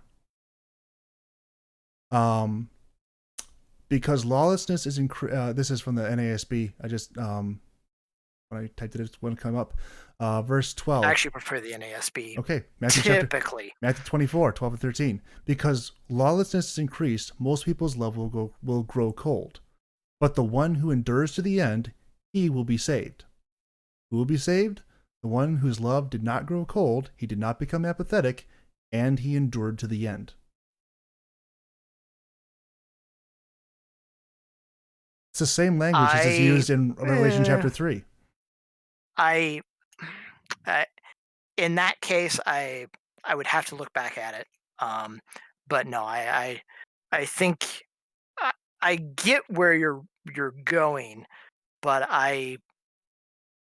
To say nothing of the, I mean, there's a yeah, number like Romans 11. Since I'm in the NSB, let's keep it there. Romans 11. Um, but if some of the branches, the Jews, were broken off, and you, being a wild olive, this is he's referring to the Gentiles, he's writing to the church in Rome, were grafted in among them and became partaker of them with the rich root of the olive tree. Do not be arrogant toward the branches, but if you are arrogant, remember that it is not you who supports the root, but the root supports you.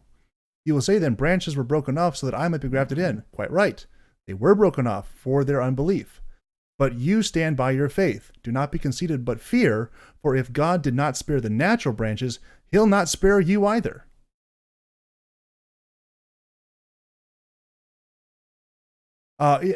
Paul, 1 Corinthians, chapter 9. Therefore, therefore I run in such a way as not without aim. I box in such a way as not beating the air. But I discipline my body and make it my slave, so that after I have preached to others, I myself will not be disqualified. so let me ask you a question. Yes. Okay. Um, in my study, I have made the argument that we are, and I think you just made the argument as well, that we are to seek for perfection uh, as best we're able.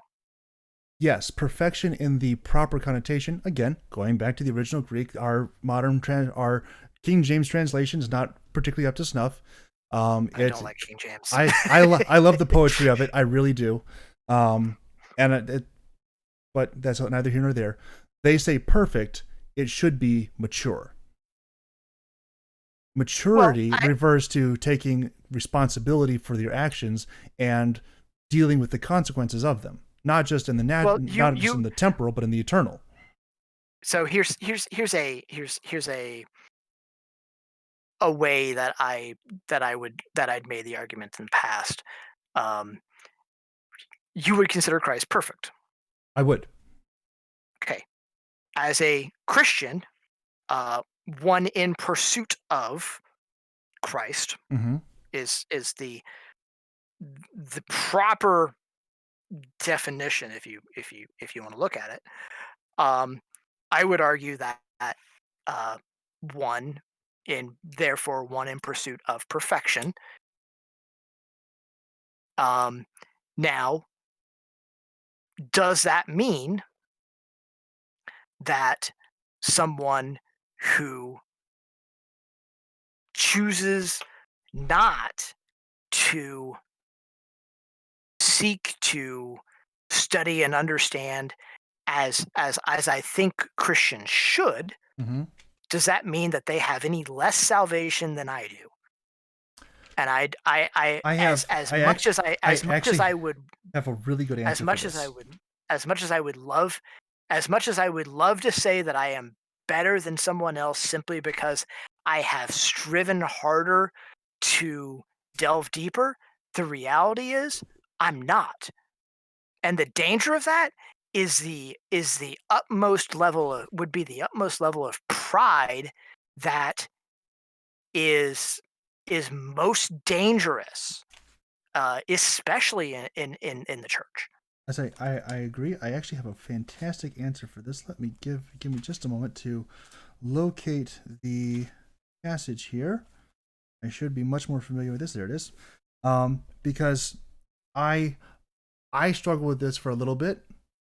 Oh, I Um, struggled with this for a long time. but I found this, and I think this is absolutely beautiful in terms of answering this question. Um, Matthew chapter 13, starting in verse 3. And he spake many things unto. Okay, you don't. Let me get this in not King James. um, I approve. NASB. Let's go to. Bible Gateway is a wonderful website. If you ever need to go between different translations, Bible Gateway is I a very, very good one. I have it bookmarked. I'm actually right now on Blue Letter Bible because they have an interlinear Greek checking source. When you were mentioning about going back to the Greek, I'm like, oh well, I should do that, and I did. Throw me a link to that if you would. I haven't had a good online interlinear in a long time. It I is. used to have a really good software one, PC Study Bible. I used to have that software back in the day. Threw that on there, and I'll throw it in here directly to you too. I love Cool. Blue Thank you. Letter. It is super super amazing. Okay, so Matthew chapter 6, beginning in verse 3. Is this the right one? This is no, not 6, 13. Wow, I can read. And 13. All right. So, verse 3. And he spake many things to them in parables, saying, Behold, the sower went out to sow. And as he sowed, some seeds fell beside the road, and the birds came and ate them up.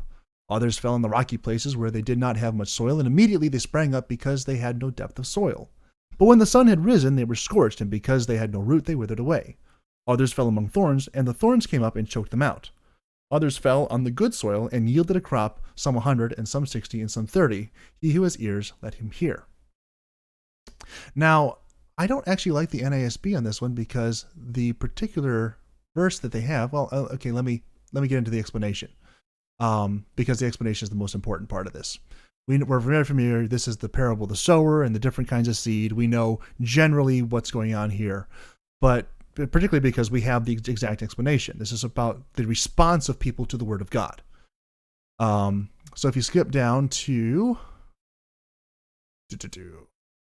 verse 19, when anyone hears the word of the kingdom and does not understand it, the evil one comes and snatches away what has been sown in his heart. This is the one on whom the seed was sown beside the road. The one on whom seed was sown in the rocky places, this is the man who hears the word and immediately receives it with joy. Yet he has no firm root in himself, but is only temporary, and when affliction or persecution arises because of the word, immediately he falls away. And the one on whom the seed was sown among the thorns, this is the man who hears the word, and the worry of the word and the deceitfulness of wealth choke the word, and it becomes, keyword here, unfruitful.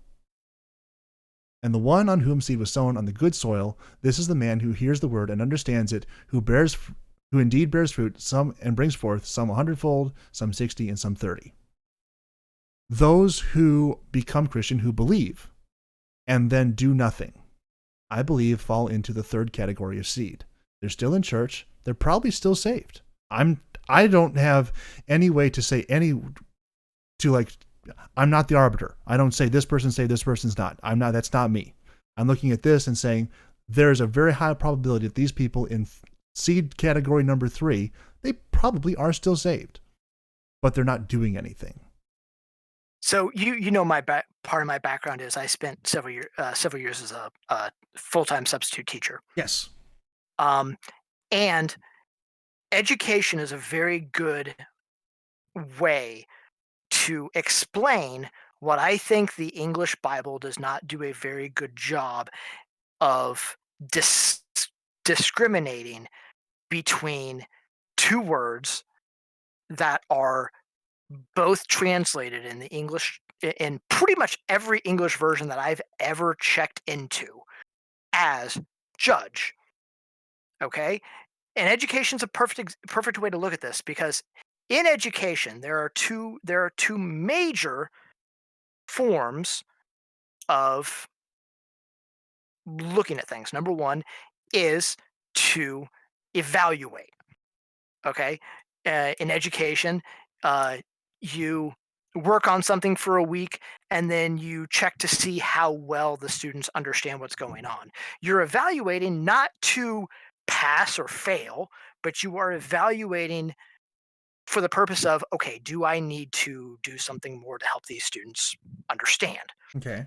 or to help them be better? Okay, so there's an evaluate. Okay, and then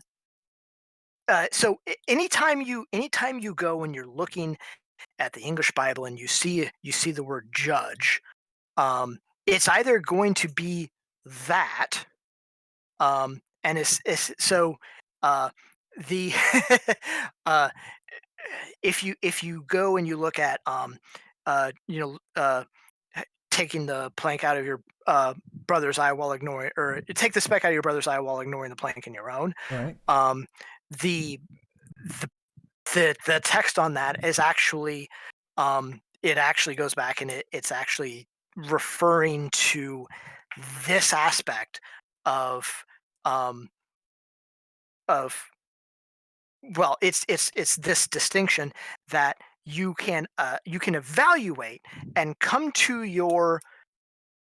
own come to your understanding, come to your, like, I can somebody can ask me, what do I think about something? Is it a sin? And if it is, um, then why do I think that's the case? Um, but if I'm convinced something is a sin, I will say that it is. Now, here's the kicker: is the other side of that in education is pass and fail. Okay, you get to the end of the term, or whatever, and you have a final exam, or you have or more accurately, I guess, your final grade to determine if you're going to uh, continue to advance. Okay, and that is the evaluation. In the legal term, um, in the legal application, this is the condemn. This is the guilty, not guilty. Um, assessing is kind of a gradual scale. Assessing is akin to what we consider, uh, is the idea of grace. Is grace and mercy kind of intermingled in together? The danger, and I think you mentioned this, and I think it's important to note, is have the conversations, consider, and I think in on this topic is one we're going to agree to disagree. Um, but there's no condemnation that you and I can make because we are absolutely, in every instance, it is not our place to condemn in any way, shape, or form.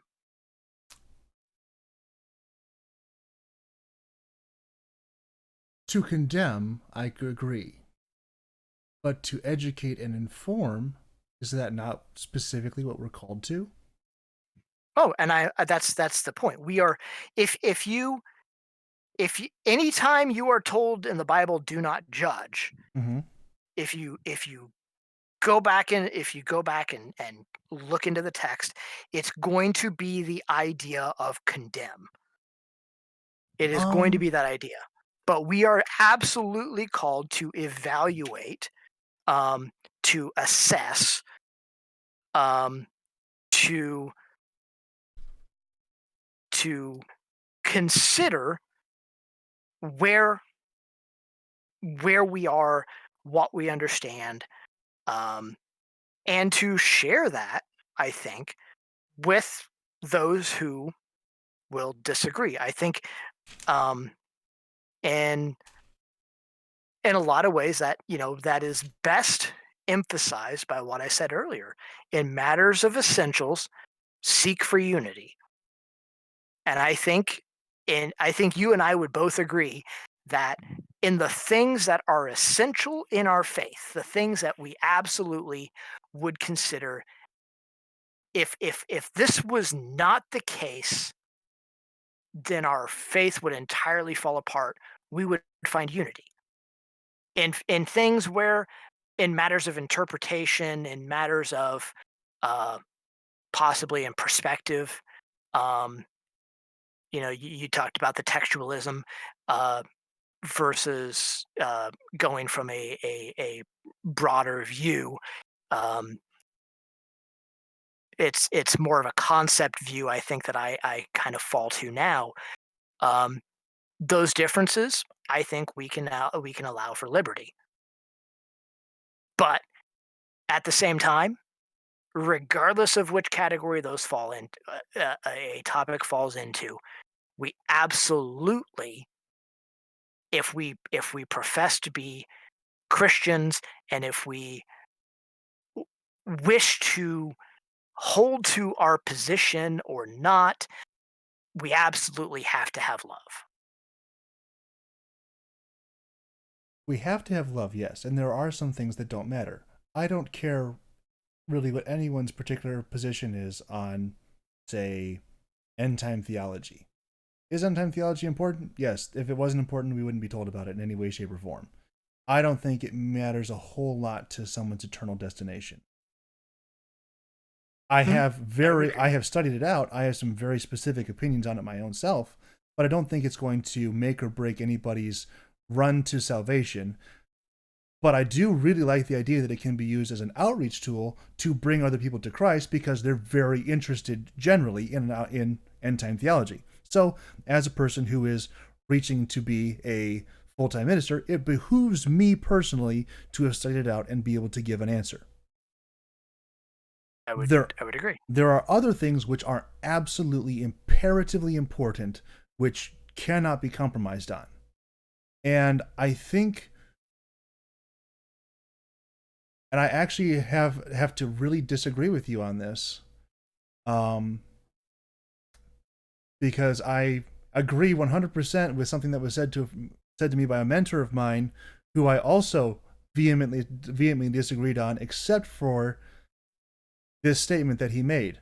And I call him a mentor, and I love him, and we still have a good relationship. Actually, I take it back. Not that we don't have a good relationship, but um, we have less of a relationship. We did have not a falling out, just a falling away. Yeah, Yeah, I've had more of those than I can count. he So, we're a lot farther apart, and he is 50 years older than I am. hmm, So just you and I have the ability to continue this relationship because we are using the same technology with the same kind of people, yada yada yada. So other people, it's not that we are cutting them off or anything else, it's just that we lose contact. Apathy. my best man. I Mm-hmm. I was married at 19. My best man was 49. Mm-hmm. um, a mentor as well. I think I've talked to him twice in the last 8 years, Hmm. but when we do talk, it's meaningful. So believe me, Yeah. I understand quite well uh, Well, what you mean. here's the thing that he said that I agree with, which is one of the things that I agree with so vehemently, but that he was trying to mean in totally the opposite way that I took it. Okay? Okay. He said this: doctrine divides us. He is 100% correct. Doctrine divides us.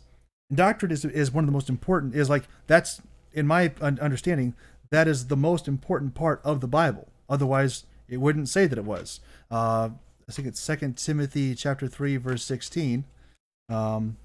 It says, let me turn there real quick.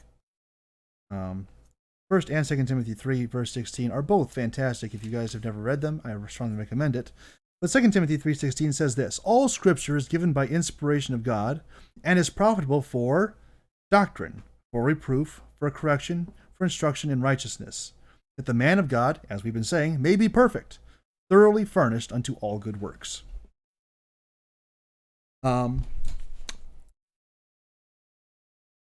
and I say this coming from the point that I think that there are some things that I think we definitely are not unified on. And I say that because I don't necessarily know precisely what you believe in terms of salvational doctrine, but I'm pretty sure it's not the same thing I believe. And I say that because I'm coming from a very much minority position in Christendom in general. Okay. I think you might be surprised by some of my positions on that. Well, Because while again, I will note that I shared a little bit of my background as far as kind of church I came from. There's a lot of aspects that uh, I severely disagree with uh, those positions at this time, um, or have grown to be in opposition to over the years. Um, I do think that I think it's important to distinguish between doctrine and theology. And this is something that took me a long time to kind of get clear.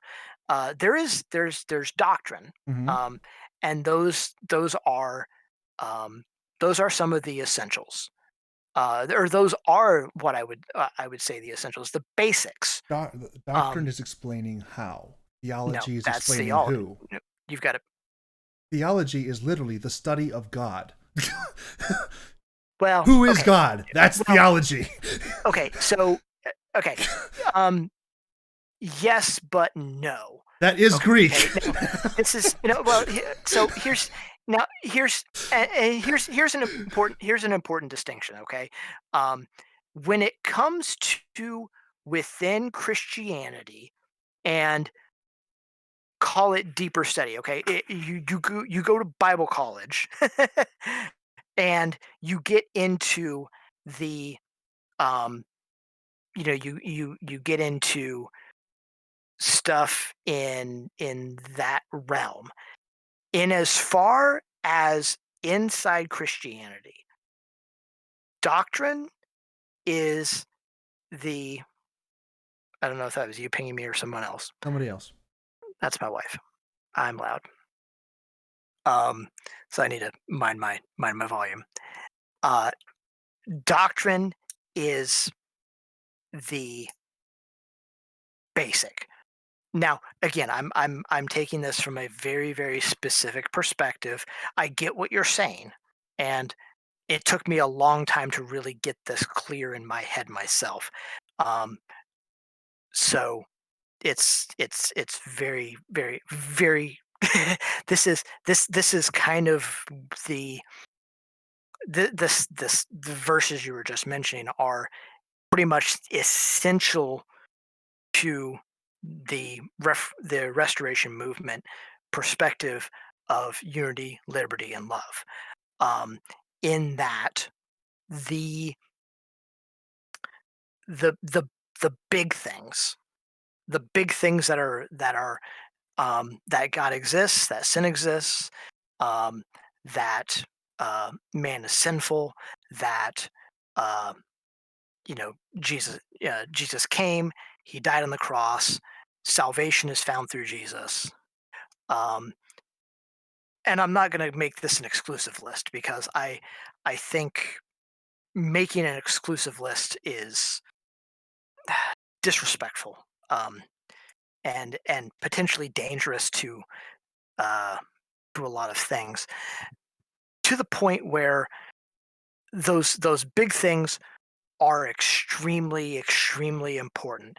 Those are the things that without those basic foundations, and if you want to call them theology instead of doctrine, I don't have a problem with it. Um, I think it's important to distinguish that there are certain things that without them, our faith falls apart. Now, that doesn't mean we shouldn't question those things. In fact, uh, I think questioning does God exist is a very important thing. Um, One of my favorite books by Norman Geisler, uh, a Christian apologist, is I Don't Have Enough Faith to Be an Atheist. If you've never read it, I recommend it. Mm-hmm. I have 3 copies. um, or I have bought 3 copies, 2 of which I've given away. Mm-hmm. I've heard of Norman Geisler. I have Um, not read that book, but I'm familiar with him. and the there are things I think that I think you can question those things, and I think in many ways it only seeks to reinforce that which we are sure of. Um, Now there are also things that the the hows the how some of those things occur. I think that there is a measure of allowance. I think there's a measure of I'm a math guy. Um, and when it comes, we talked about the Book of Revelation. I have my thoughts and my opinions on it, um, but I don't have any that I consider to have enough of a majority for me to say I feel confident that this is that I have enough of a statistical perspective on this to say that this is what it is. Um, Quite honestly, even on the discussion we've been having, um, while I would say I am reasonably convinced that this is the case, there are aspects of it that I still have challenges in from myself, and many of those challenges are ones you have brought up. Um, and does that mean that does that mean that it's that I uh, have to abandon that? I don't think it is, and I think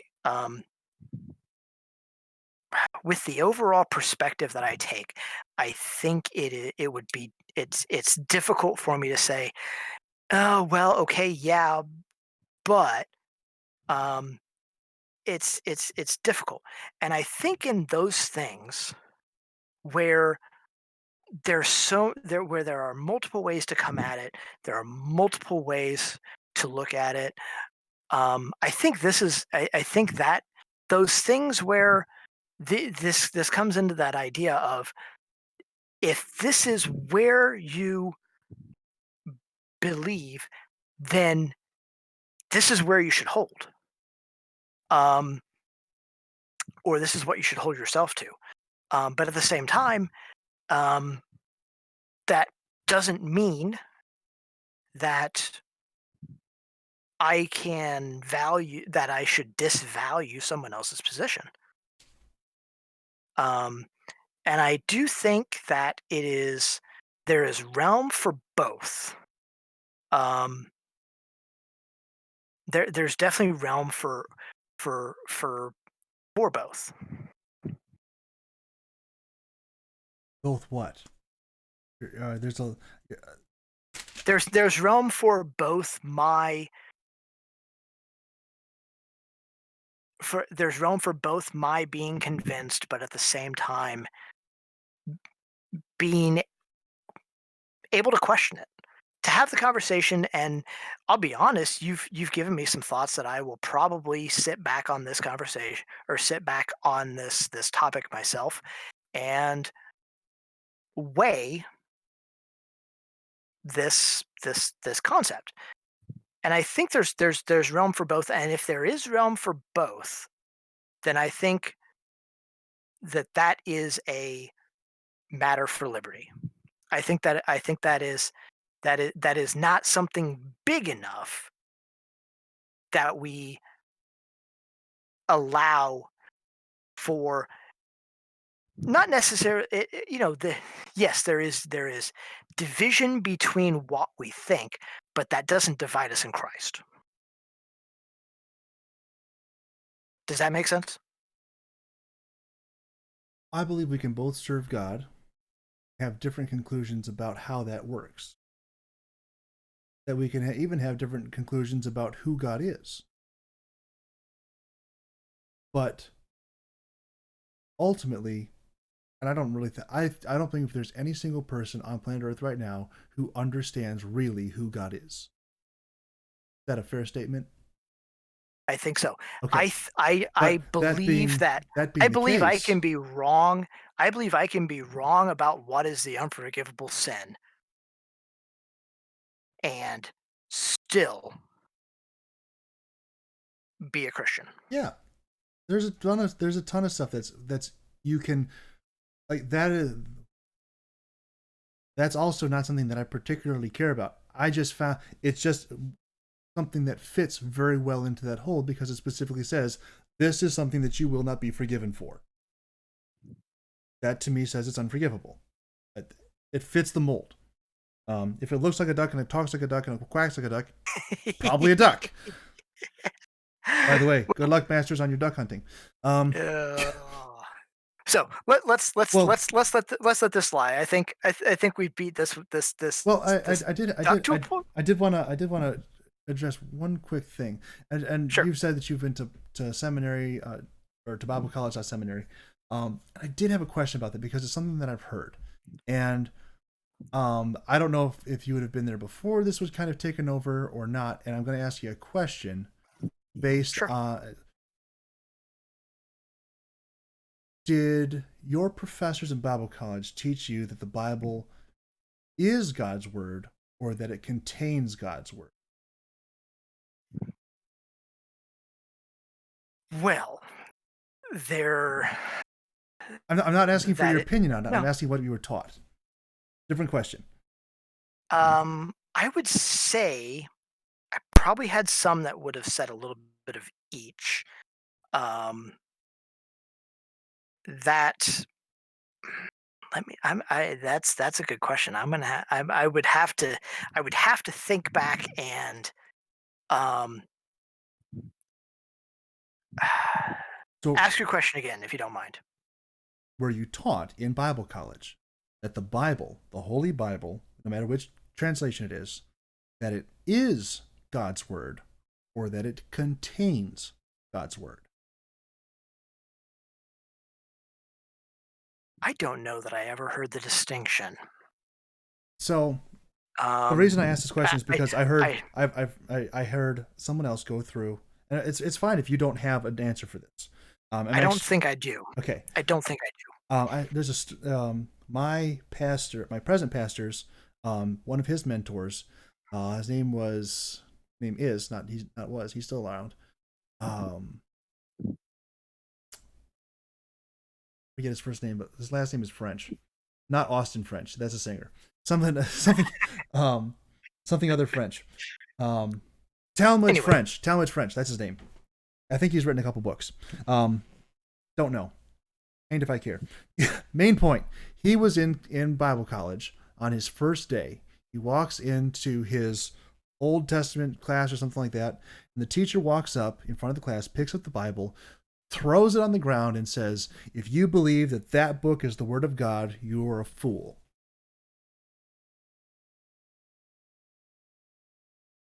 My pastor's mentor was sitting in the back of the class because he got there a couple minutes late. When he saw this happen, he heard the declaration, and there was a bit of shocked gasp from the crowd. It was in his mind the most appropriate thing he could have possibly done to get out of his seat, crawl on hands and knees to the front of the classroom, pick up the Bible, brush it off, kiss it, and place it back very gently on the desk, and then get up and walk back to his desk. That is the difference between it is or it contains. I hold very strongly to the idea of inerrancy, which is something that can be looked up. You guys, I mean, please look up the Oh, idea of inerrancy. Yeah. I'm very familiar with inerrancy. Okay. I believe that the Bible is the Word of God. Does that necessarily mean that the physical book that I'm holding in my hand right now is without error? Maybe, maybe not. But I believe that the Word of God is preserved, even as God says that He will preserve His own Word, and that I can trust the book that I have to not lead me astray. Yeah, I can agree with that. I think the I think the difference that and I think we already hit on this is um, I have come to a point where my approach to looking at what the Bible says and what it means and how we are interpreted it requires a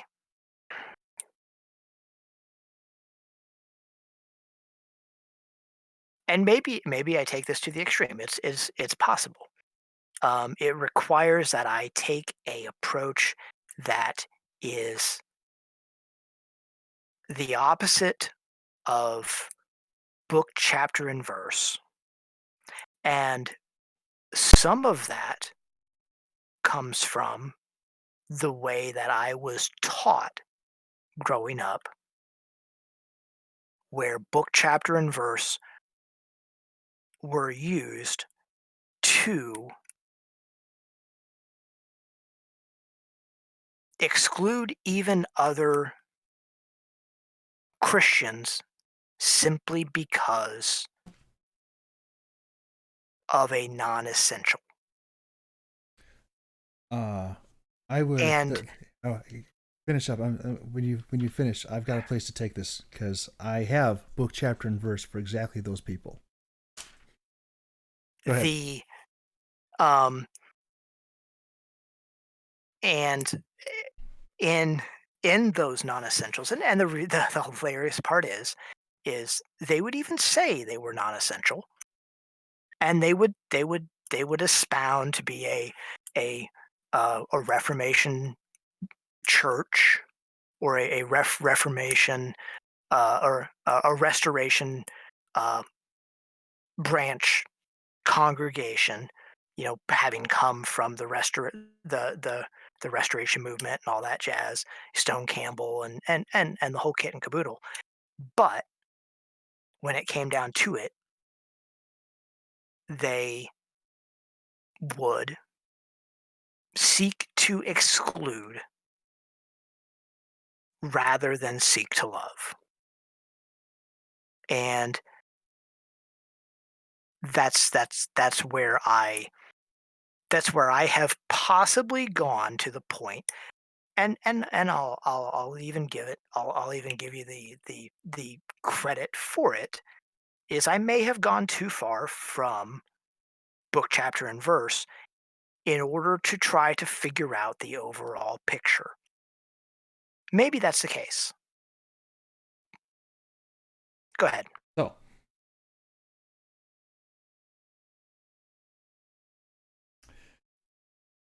1 Corinthians chapter 6. And I'm doing this in the King James, I'm sorry. I just am It's familiar okay. with it, and I really love the poetry of this particular passage. 1 Corinthians chapter 6. Now therefore, this is verse 7. Now therefore there's utterly a fault among you, because ye go to law one with another. Why do ye not rather take wrong? Why do ye not rather suffer yourselves to be defrauded? Nay, ye do wrong, and defraud, and that your brethren. Know ye not that the unrighteous shall not inherit the kingdom of God? Be not deceived. Neither fornicators, nor idolaters, nor adulterers, nor effeminate, nor abusers of themselves with mankind, nor thieves, nor covetous, nor drunkards, nor revilers, nor extortioners shall inherit the kingdom of God. And such were some of you. But you are washed, sanctified, you're justified in the name of the Lord Jesus and by the Spirit of our God. All things are lawful unto me. All things are not expedient. All things are lawful for me, but I will not be brought under the power of any. I love this passage. Not just the poetry in the King James. The meaning and the intent behind it. The first bit there is closing up this idea that the people in the Church of Corinth were pulling each other into legal battles over minor disputes. He says, if you have non-essentials that you're arguing over, allow yourself to be defrauded. And especially don't involve those from outside. Otherwise, the church is getting a bad rap, He's getting a bad rap, you idiots. Come on. Yep. Going a little bit farther in, and he describes where they come from. He lists, this is one of the more complete listings of sins in the New Testament, which I particularly like. Basically, if you are one of these, stop doing that. I also really like the idea that this is written to the people who are in the church, not to the people who are outside the church. The Bible is not a bludgeon to beat an unbeliever over the head with. If you don't believe in the Bible, this list is not for you. If you do believe in the Bible, this list is for you.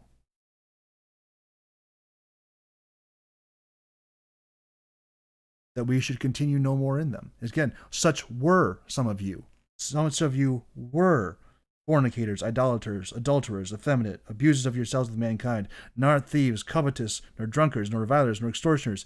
None of those people, this is for you. But now you are washed, you're sanctified, you're justified in the name of the Lord Jesus and by the Spirit of our God. All those things I just mentioned, by the way, are lawful unto me. I can go do any one of those. But all those things are not expedient. They're not helpful. They're not beneficial. They do not edify me in my walk with God. So yes, I can go do them. They're lawful for me.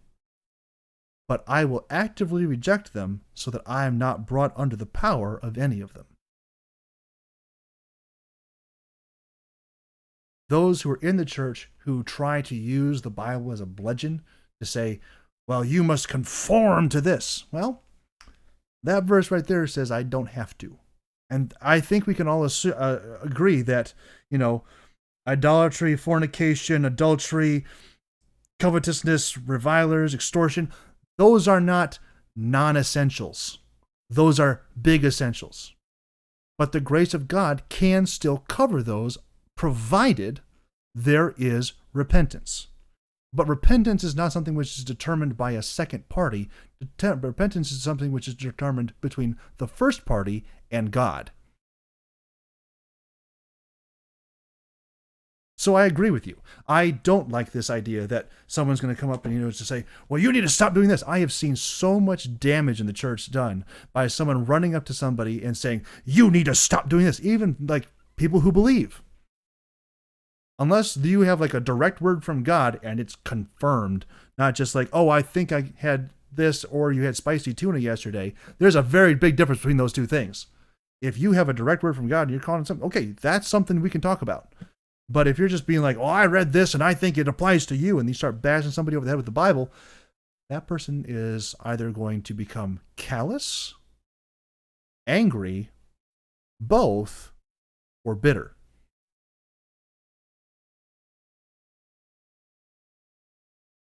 So I agree. I think that there is a lot to be said for allowances within the church.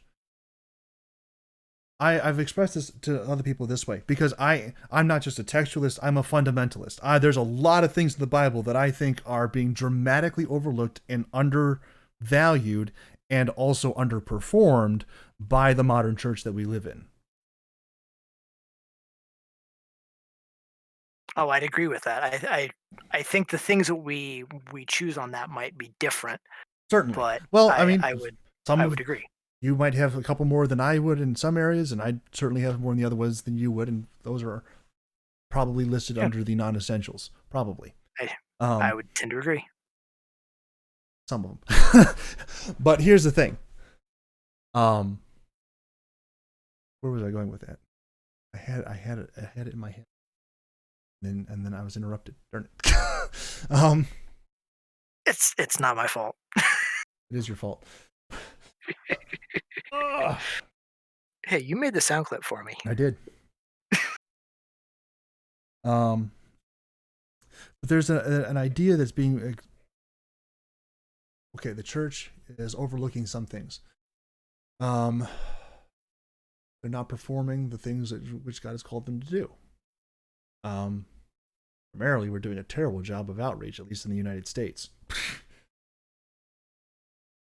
I People can call me anything they want. My belief is that the number one cultural issue in America is that the church has done a terrible job of expressing what the love of God is. I would agree. If the church had done a better job of it for the last 200 years, we would not be in the place we are right now. We would not have been in the place we were 140, 50 years ago in the Civil War. 160 years ago. Holy crap. None of those things would have been an issue had we properly applied the Word of God, but we didn't. I I would I would tend to agree. I well, again, I've been through enough things in the church um, with leaders who have explicitly acted in direct difference to biblical mandate. Mm-hmm. And I'm not going to go into those on here because some Yeah. of those are covered by NDA. Mm-hmm. Uh, that, like I said, there have been instances where I have uh, left behind me for months at a time the institution that is the American church. Now, does that make my faith in Jesus any less? No. I I firmly believe that I can take extreme difference with the religion that is Christianity and the corruption that it is from the relationship with Jesus that it should be.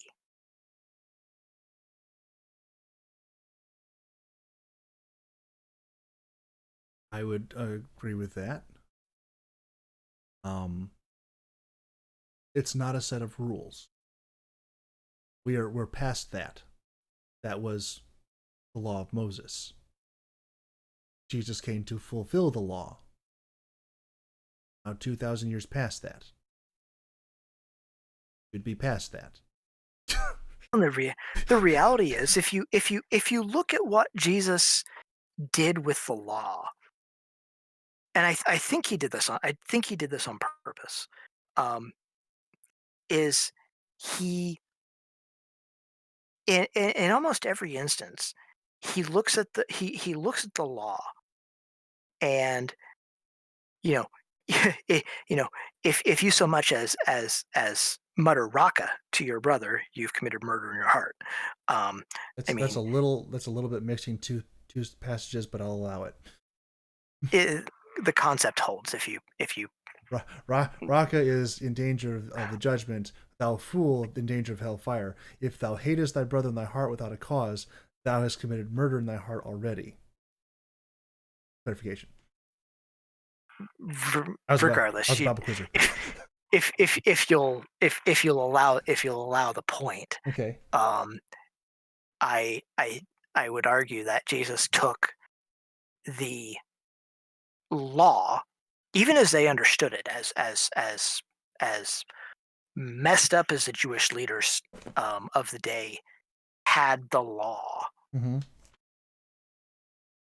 and he didn't loosen it, No. especially as far as sin was concerned. Mm-hmm.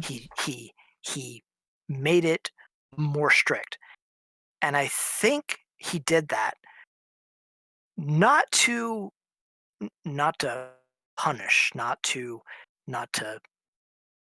make anyone worse off, but simply to make clear that no one is without need of salvation. No one is perfect. No one is without sin. Um, no one can make it on their own. And I think, despite our best efforts, no one can continue to live and be without sin. I mean, Jesus himself said that exactly. Um, John chapter 7. Um, now, skipped right to where he says it. In John chapter 7, starting in verse 16, Jesus answered them and said, my doctrine is not mine, but his that sent me. If any man will do his will, he shall know of the doctrine wherewith, whether it be of God or whether I speak of myself. He that speaketh of himself seeketh his own glory, but he that seeketh his glory that sent him, the same is true, and no unrighteousness is in him. Did not Moses give you the law, and yet none of you keep the law? Why do you go about to kill me? The people answered and said, thou art a devil, who goeth about to kill thee? Jesus answered and said unto them, I have done one work, and you all marvel. Moses therefore gave unto you circumcision, not because it is of Moses, but of the fathers. And ye on the Sabbath day circumcise a man. If a man on the Sabbath day receive circumcision, that the law of Moses should not be broken, are you angry at me because I have made a man every whit whole on the Sabbath day? Judge not according to appearance, but judge righteous judgment. Become a judge of the law. Which is what supersedes law? Should it be right, or should it be adherence to more of the law? In the specific example that's being cited here, Jesus healed a crippled man on the Sabbath day. They got upset. You can't heal anybody on the Sabbath day. It's breaking the Sabbath. Well, you circumcise people on the 8th day? Yes. Why? It's according to the law. But isn't that doing work, breaking the law of the Sabbath? Kind of an inconvenient question, isn't it? If it is not a breaking an infringement of the law to do a circumcision, shouldn't also be a infringement of the law to do good on the Sabbath. And then he tells them, gets the concept home to them. A strict adherence to the letter of the law. I mean, Paul talks about this, the letter killeth, but the spirit giveth life. Strict adherence to the absolute letter of the law is deadly. But to the spirit of it, to do good, that is the transition from the law of Moses to the law of Christ, which it says is written in our hearts. To do good, to provoke one another to good works. I've actually had this up for a while. I love, we were talking earlier about Hebrews chapter 10, verse 26, 27, where it talks about willfully after the flesh, sinning willfully after you come to the knowledge of the truth. But if you go back a couple verses, it says, therefore, brethren, since we have confidence to enter the holy place by the blood of Jesus, by a new and living way, which he inaugurated for us through the veil that is his flesh, and since we have a great priest over the house of God, let us draw near with a sincere heart in full assurance of faith, having our hearts sprinkled clean from an evil conscience and our bodies washed with pure water. Let us hold fast the confession of our hope without wavering, for he who promised is faithful, and let us consider how to stimulate one another to love and good deeds, not forsaking our own assembling together, as is the habit of some, but encouraging one another, and all the more so as you see the day drawing near. Not lording it over one another and saying, you messed up last week, you gotta repent. Saying, provoking and encouraging one another to do good.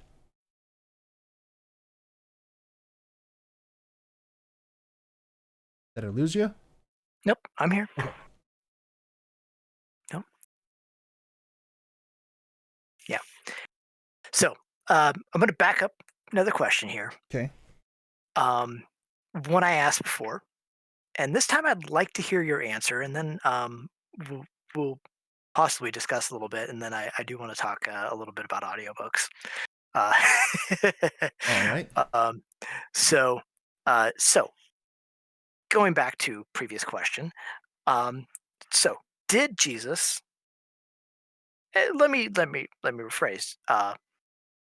If you were taught one thing and believed differently, clarify that as well. But did Jesus take the sins on himself on the cross before he died? No, Why? as they were already on him from the Garden of Gethsemane. Oh, I've never heard that answer. However, I would still argue that no, that would not be the case. And why would you argue that? Perfect sacrifice. If the sins of Jesus were not on him at the time, then he died in vain. No. Take a look at the Day of Atonement. Okay. Are you familiar? I'm familiar with the Day of Atonement. Please explain specifically what you're referring to. So, I had a professor at St. Louis Christian College. Interesting enough, a much older gentleman. He taught both of my parents. Interesting enough, if that gives you any idea. And despite his old school sensitivities, Mm-hmm. um, he had a tendency to point out things that he found inconsistencies. Um, and one of the big things with that is with the Day of Atonement. Now, if you look at the Day of Atonement, Mm-hmm. you've got the goat and the lamb. Mm-hmm. The lamb perfect without blemish. The the application put forward is without sin. Okay. Okay, and then you have the goat, um, which is upon which the sins of the people are placed on, and then it is sent out into the desert, or sent out of the camp away from the people, um, in a uh, in the best description that could be given at the time of the sins being as far as east as from the west, uh, Okay. removed from the people. Okay. Some would argue that Jesus was both the goat and the sheep. I believe there's a problem with that. Yeah. Okay. Um, Now, if he is the sheep, which is explicitly defined in Scripture, Behold I the don't Lamb of think you God, which taketh away the sin of the world. okay you won't debate that. Now, if he is the sheep, and you just concurred with me on the concept that if that there's a problem if he's both the sheep and the goat, Mm-hmm. okay, then he's not the goat. Mm-hmm. And if he's not the goat, and the sins are not on him, he is paying the penalty.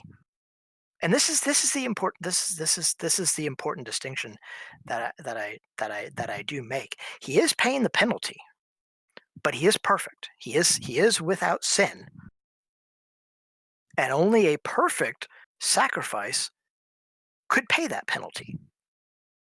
And if he takes the sins on himself, he is no longer perfect. But the man himself never sinned. That is the delineation. I still find their issue. And again, if you go back, you look at the Day of Atonement, which is it is referenced in the New Testament. Again, I am actually too tired to think of book, chapter, and verse, or even book on that, possibly, but I'm sure you're looking it up at the moment. Um, I I would severely lean towards the fact that the sins were not on him for that reason. Now, this is one of those things that I would say, even I think this is one of those oddities, possibly what I would consider one of the Sunday school canned answers that I take issue with. But in even this, do I consider this an essential? No, I don't necessarily consider this an essential in that I have to be right, or that I have to be right, or everything falls apart. I think it is an oddity or an interesting uh, piece, um, but one that I do feel is important to myself. Does that make sense? Mm-hmm. So, just a fun little question. Um, so, if you have anything you want to add, feel free. But after that, I'm going to move on to audiobooks.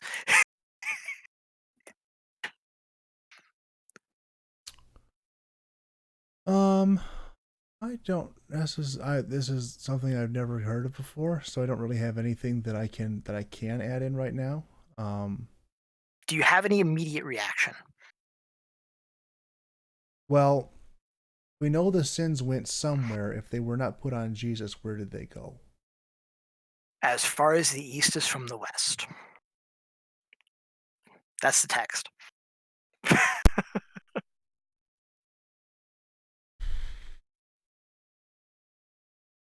Oh, that's actually kind of interesting. Hebrews 10, since we're still there. Um, actually, that's a really good verse for that. And it might provide a similarly unsatisfactory explanation to you as the East is from the West does to me, although I do believe that. Um, for the law, since it is only a shadow of the good things to come and not the very form of things, can never, by the same sacrifices which they continually offer year by year, make perfect those who draw near. Otherwise, they would not have ceased to be offered, because the worshippers, having once been cleansed, would no longer have a consciousness of sins. But in those sacrifices there is a reminder of sins year by year, for it is impossible for the blood of bulls and goats to take away sins. Right. It is I mean, it's a. I think it's applicable. I don't think it negates what I'm saying. well, I the thing that I would point to specifically is in verse 1, where it says, "It was only a shadow of the good things to come, and not the right very form of a things." If it was, an if imperfect picture. if it was, and actually, come to think of it, there was a goat. There was a goat in the story of Jesus. Tom Brady wasn't there, and I don't even believe he's the goat anyway. Sorry. uh what was the second question that Pilate asked to all the people? Actually, I guess it was the first question. No, the first question was what would you have me do with this man? They said crucify him. He's desiring to let Jesus go. Says, well, this is my opportunity to not have this happen. So he grabs Barabbas, pulls him up, and says, who do you want? Do you want Jesus or do you want Barabbas? They said, give us Barabbas. Barabbas is your goat. I don't think so. I don't think. I. I don't think so. I mean, it fits. It's It it's fits. not. Well, again, let's take this from an imperfect picture standpoint. It fits. And oh, I will give you the humor side, but no, It I don't. fits. I will give you the humor side of it fits, but no, I would have a very significant. And actually, if you want Uh, to, it's totally fictional, but I strongly recommend viewing it. Look up the movie Barabbas. The movie is from the 1960s. It is a triumph of cinematography, of just cinema. It's beautiful. And it explores what might have happened to Barabbas after he was let go. Beautiful. Love that movie. Fair enough. All right. Yes. So, audiobooks. Yes. I had never gotten into audiobooks until about 3 weeks ago. Okay. So Monkey. We mention Monkey a lot around here, don't we? I'm going to put it, if we mention him anymore, I'm going to put him in the link him in the description. So Monkey and I were talking. It was on stream, and I was chatting in chat and stuff, and talking about we were talking about books and whatnot. And I do like to read, um, but for the last well, both before surgery and then here after surgery, I've had a lot of time at work where I really can't do a lot. My wrist is still in recovery and all that stuff. Okay. And so I've been on light duty and doing a lot of stuff where I'm just kind of standing in one spot, a lot of sorting parts, packing parts, um, that are just it's very passive stuff.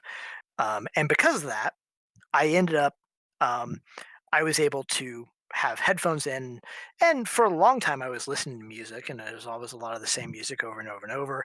I've got a couple different playlists. One's a worship playlist, another is I call it my mood playlist, which has um, everything from Kelly Clarkson to Three Doors Down to y- you know. Um, so a couple of different playlists I go back and forth between. Um, and I was talking to Monkey, and Monkey was telling me about Overdrive, which Mm-hmm. is the program that he uses for audiobooks. And I got to looking into it, and I was able to get virtual library card, and started listening to audiobooks. And I will tell you, it is a very interesting difference to listen and follow to a book than it is to read and follow a book. Okay. And I was not quite prepared for that, but I will tell you, I'm quite enjoying it. So my question is, do you enjoy audiobooks? And if so, what's your experience with them been? Um, I like the idea of audiobooks. In fact, I've taken a large portion of my daily Bible reading into an auditory fashion. I like having that variability in my consumption of scripture. I love it, particularly when there's a good narrator. My experience with them has actually been quite different from most people because I don't have a lot of variety in the audiobooks I've interacted with, although I have tried to interact with a lot more of them in a different capacity in that I have tried to narrate audiobooks. That doesn't surprise me. To no paid effect at this moment. Well, you can't win them all, I guess. No, I've been, I know this wouldn't be your show, but, my wife and I have enjoyed it together. The Game of Thrones Uh huh. series. Um, and, I have never read the books, and, um, I've had plenty of recommendations to read the book, but never read the books. I was talking to Monkey. Monkey had read the books, and so I went and first audiobook that I listened to was the uh, the first book of the Song of Fire and Ice series, and the narrator uh, was very good, very good, um, and I really have been enjoying the audiobooks. Unfortunately, I'm gonna stop having that option at work, because 'cause they're gonna have me start training a guy, Mm-hmm. um, starting Monday night. Um, so that's a factor, but hopefully I'll have some time to finish up the book that I'm on, uh, before it expires. These nice little, staying up over the weekend until, 10 a.m. is gonna have something to do with that, I'm sure. Mm-hmm. Um, but yeah, it's been interesting. Uh, I like reading books that have a lot of descriptive language to them. Uh, the Tolkien Yes. books. My wife despises the Tolkien books because of all the descriptions and uh, all the stuff She that doesn't like the world building. Darn it. yeah the world building. Um, and I uh, listening to the audiobook um, with that going on, it is just it's so good. And I feel like it allows me to build much more of a picture than I guess focusing on the page. Okay. Um, yeah, so just interesting little concept. I'm, So I'm I'm actually teaching a young fella right now how to properly enunciate in terms of public speaking because they don't teach that in schools anymore. Apparently, at all. Like it's bad. He's trying to like project and to reach out and to be expressive with his voice, and he sounds exactly like this. And he's not going up or down. He's not fluctuating. He's not doing anything. He's not breathing. He's just trying to not pass out behind the podium. And I'm like, holy crap, kid, you got to work on this. you know who I think of when I think of monotone? Who? Jonathan Edwards. And Edwards.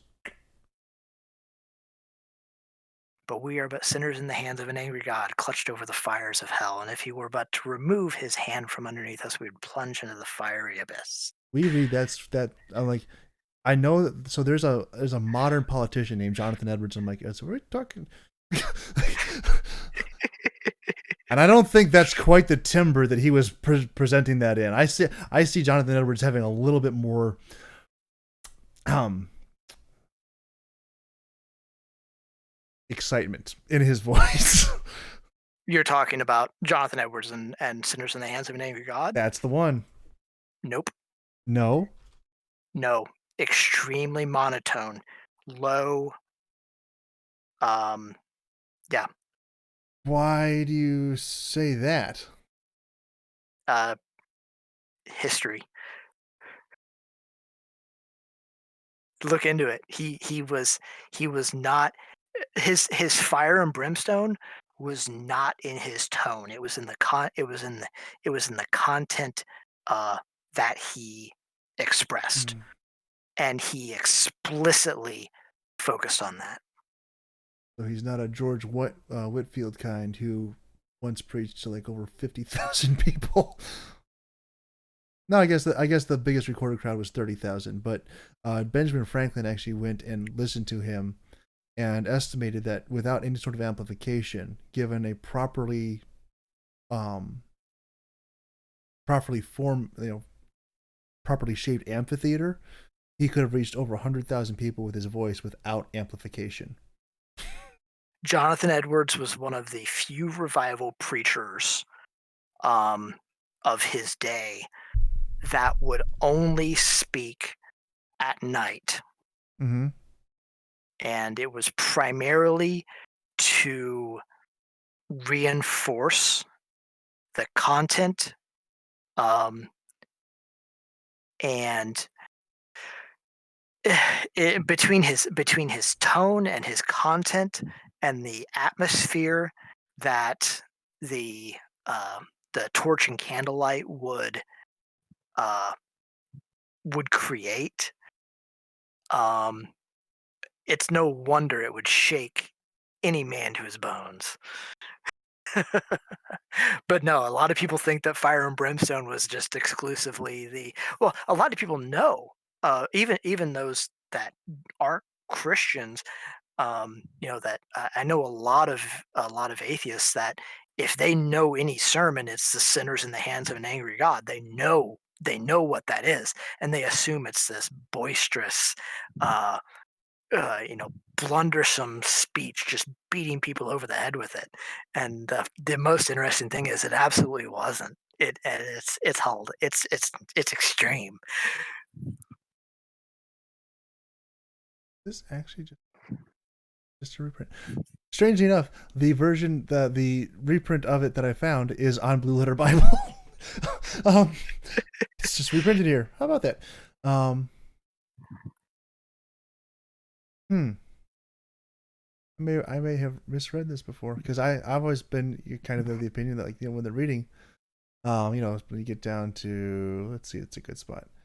Oh, here we go. Point number 5. The devil stands ready to fall upon them and seize them as his own. At what moment God shall permit him, they belong to him. He has their souls in his possession and under his dominion. The scripture represents them as his goods.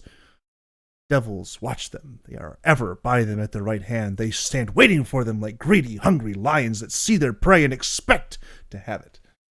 Apparently that's not the right way. No. I, And interesting enough, at that time, um, speaking expressively um, would be considered as you not being learned in what you were saying. That still Um, that still applies to some people today. I've met them. oh, I'm not gonna debate that. But I mean, at this, even in our day and age, your good preachers, Mm-hmm. or proclaimers or pastors, whatever terminology you want to use, um, They all actually do mean different things. they do. Mm-hmm. And interesting enough, um, I yeah, but beside the point. Um, I could see this. I could see this part being monotone. The use of this awful subject may be for awakening unconverted persons in this congregation. This that you have heard is the case of every one of you that you are out of Christ. That world of misery, that lake of burning brimstone is extended abroad under you. There is the dreadful pit of the glowing flames of the wrath of God. There is hell's wide gaping mouth open. And you have nothing to stand upon, or anything to take hold of. There is nothing between you and hell but the air. It is only the power and mere pleasure of God that holds you up. I could see that being kind of, more low. Not as as some people. yeah, I don't do that when I preach, by the way. you don't monotone. I don't people. In fact, You know, I think I think there is a I think at this time what the church needs is almost a reversed fire and brimstone. A fire and brimstone um, that is not focused like sinners in the hands of an angry God, but a fire and brimstone that somehow um, well, I guess this may be my perspective. You probably disagree with me on many points, but uh, changes it to focus back on. Well, I guess you would agree with back. Focus it on how to love rather than um, focus on what divides. I believe the number one cure to all the church's problems can be found in the proliferation of the gospel and the adding of new people to the kingdom of God. Cannot do that without love. I agree. The more people who enter into the kingdom of God, the more the church will have less time to focus on its own stupid, petty squabbles on the inside, and instead have to focus on how to raise proper, mature, functioning, productive, fruitful Christians.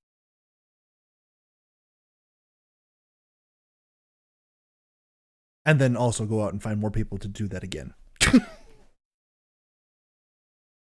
That sounds about right. Unfortunately, we're not doing a very good job of that.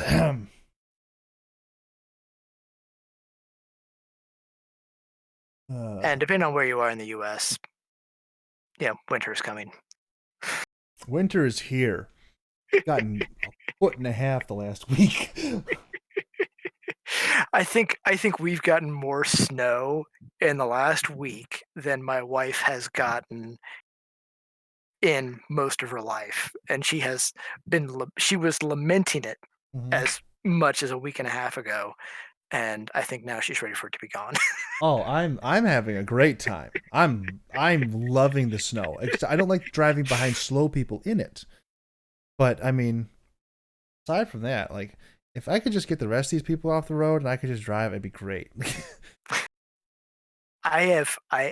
Most of the time the roads haven't been bad when I've been hitting them. It helps I've been getting off work, 11 p.m. Hmm, and so not many people on the road. that helps. Um, but the nights that we've gotten a lot of the snow, it has every night it's been crazy busy, and yeah, you've got people going 10 miles an hour on the interstate, Yep. I was behind one and guy, I'm but and not I'm for long. just and I'm just like, and then like they almost come to a stop when you Hmm. hit a hill because they don't have enough Momentum. Mhm. momentum to get up the And hill. they're somehow driving in all three lanes at the same time. Yeah, yeah, yeah, yeah, yeah. I've had those. I've had quite a few of those. I have four-wheel drive on my vehicle, and I'm not saying that I've driven down into the median to get around them, but I'm not saying it didn't occur to me once or twice either. Uh, there's no median to do that with in our area, so Hmm. uh, yeah, that wouldn't work. That would definitely definitely For definitely anyone who definitely forwards definitely not things to work. the local police authorities around here that may be listening in, that totally did never happen. It's a joke. How dare Uh, you for taking it as anything different? Hmm. See, we're laughing. It's a joke. it's definitely a joke. Mhm. Wait, what's a joke? Exactly. So, yeah, I know you're not a Game of Thrones guy, but Hmm. uh, the one of the hilarious things that I felt I thought it was funny. Some other people thought it was funny too. Hmm. Um, uh, Winter came for House Texas, Hmm. Yep. um, and tell them the North remembers. Yeah, it's funnier if you're familiar with the story of Game of Thrones, but I am oddly familiar. Like I have not watched a single episode. I have seen like maybe 15 minutes of combined screen time just from like memes and weirdness that happened to come across my timeline, and a couple of videos I watched about cinematography. Um, and that they were using that as an example of good cinematography for the show. Um, so I have a rough understanding of like what goes on. Um, so I'm not totally uninformed, but I'm also not going to go out and watch it. And It seems I, interesting. It does, but it's like yeah, it's not for everybody. right. I, you know, I would say if I weren't watching shows like that with my wife, Mm-hmm. I probably wouldn't be watching them. Mm-hmm. Just That's fair. gonna. Yeah, I feel like that's an appropriate statement. So, yeah, yeah. I haven't really been watching much else um, of late. There's a couple of shows. 911. Mm-hmm. It's on Hulu. Um, there's 911, 911. Uh, Lone Star. Okay. It's a show. It, Lone it Star. takes place in Austin, Oh, okay. Austin, Texas. Different Lone Star. Um, Gotcha. yeah, different Lone Star. He doesn't give him the raspberry. Reference. Yeah. Kuya's never around for me to reference anymore. Yeah. Um, and I know I know he's well because he's actually, I had nicknamed him the Spectre of Kuya for a while because how Piratic disappeared for like a year and change. And so he got nicknamed in my Discord to Piratic's Ghost. You probably never noticed because you're never in my Discord. Uh, I'm never. If it's fair, I'm barely ever in my Discord. I know. Um, but so Piratic was Piratic's Ghost, which the Ghost is now back around. We get to hang out with the Ghost sometimes. Piratic is alive again. That's great. Yeah, yeah, yeah. He's still somewhat ghosty, but he's doing all right now. Yeah. But I need yeah, to send. I need to send him some more stuff because we have a like. There's the private chat between two people, and then there's like another chat that used to have more people, and now it's just me and him. And like every mhm, 6 months to a year, one of us will just do this gigantic post dump in there, mhm. and it's horrific. Um, has to do with a certain color of hair, it as I might understand. I think the last post is like almost a year old. I gotta update that at some point. I think it's my turn. In here somewhere. uh, Oh, there it is. well, the night is dark and full of terrors, so Yeah, it's definitely my turn. He was the last one to post. Darn it. Oh, but it's only been since September, so I got yeah, wake me up when September comes. I say wake me up when it's all over, but that's just because I know that song better. Hmm. I know too many songs and too many references to be any good to anybody. I There's a time I said that I was just a whole bunch of movie references that are shaped like a person. So, did you make any money on GameStop? Nope, didn't put any money in it. I didn't either. I by the time I realized what was going on, it wouldn't have done me much good. Um, Masters ended up making a couple, like pretty close to $1,000, I think, on AMC. hmm, Um, it's going to be interesting. but So, he's like he bought AMC for the meme, but he's holding it because if we ever get past the coof, he is AMC's gonna pick up really fast. People are gonna be like, I I'm finally free, and there's an Avengers movie. I would love to spend $1 billion. Ha ha ha. it's possible. However, I hope he's planning to hold it for quite a while. I Oh, do think it's going to be quite a while before we get past. I Um, was hearing like I've been optimistically telling people like end of school year, and then I heard someone else say Thanksgiving, and then I heard someone say end of the year, and then I heard someone say Thanksgiving next year, and I'm like, I if think it's Thanksgiving next year, something's probably gonna not. I think well, okay, so I think there's going to be some stages of change as things roll out, um, as vaccines become more widely available and things like that. But that said, um, I do think that, um, and I've seen some studies that concur with the fact that I think we're honestly looking at about 3 more years before we get to whatever. Well, it's okay. So, like with my wrist, a year out from surgery is when I will have my new baseline for whatever the new normal will be for my wrist. Now, in theory, that's going to be pretty close to 100%, Mm-hmm. because I'm rehabbing it.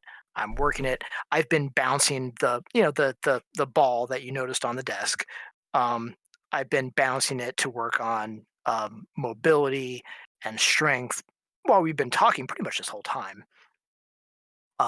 So I mean, I'm working it, Mm-hmm. but a TFCC is a very, very, very bad injury that will have lasting ramifications regardless of the repair. Mm-hmm. And so it's considered that if I get to 80% of what I was before, that is best best case scenario. I'm hoping to get beyond that because 80% is not enough. But I won't know what that baseline is going to be until a year out from surgery. Um, I think that we are probably another 2 years, maybe three, from the new baseline of what normal will be following COVID. And that's assuming that we don't have some sort of mutation take place that nullifies the vaccination efforts that are in place at this time and in the near future. Mm-hmm. Now, is do I want there to be a setback? No, I don't. I'm very tired of this. I'm tired of the side effects that I had or that I continue to have from when I had COVID and tested negative 4 times because apparently I just can't test positive for COVID. Hmm.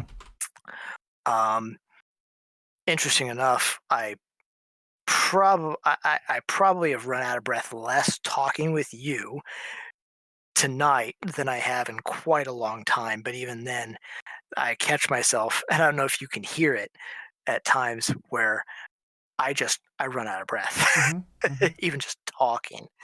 So, um, I mean, there's a lot of things that uh, this thing is no joke, and I you know I think we are a ways away still, um, before we hit the point of whatever the new normal is going to be.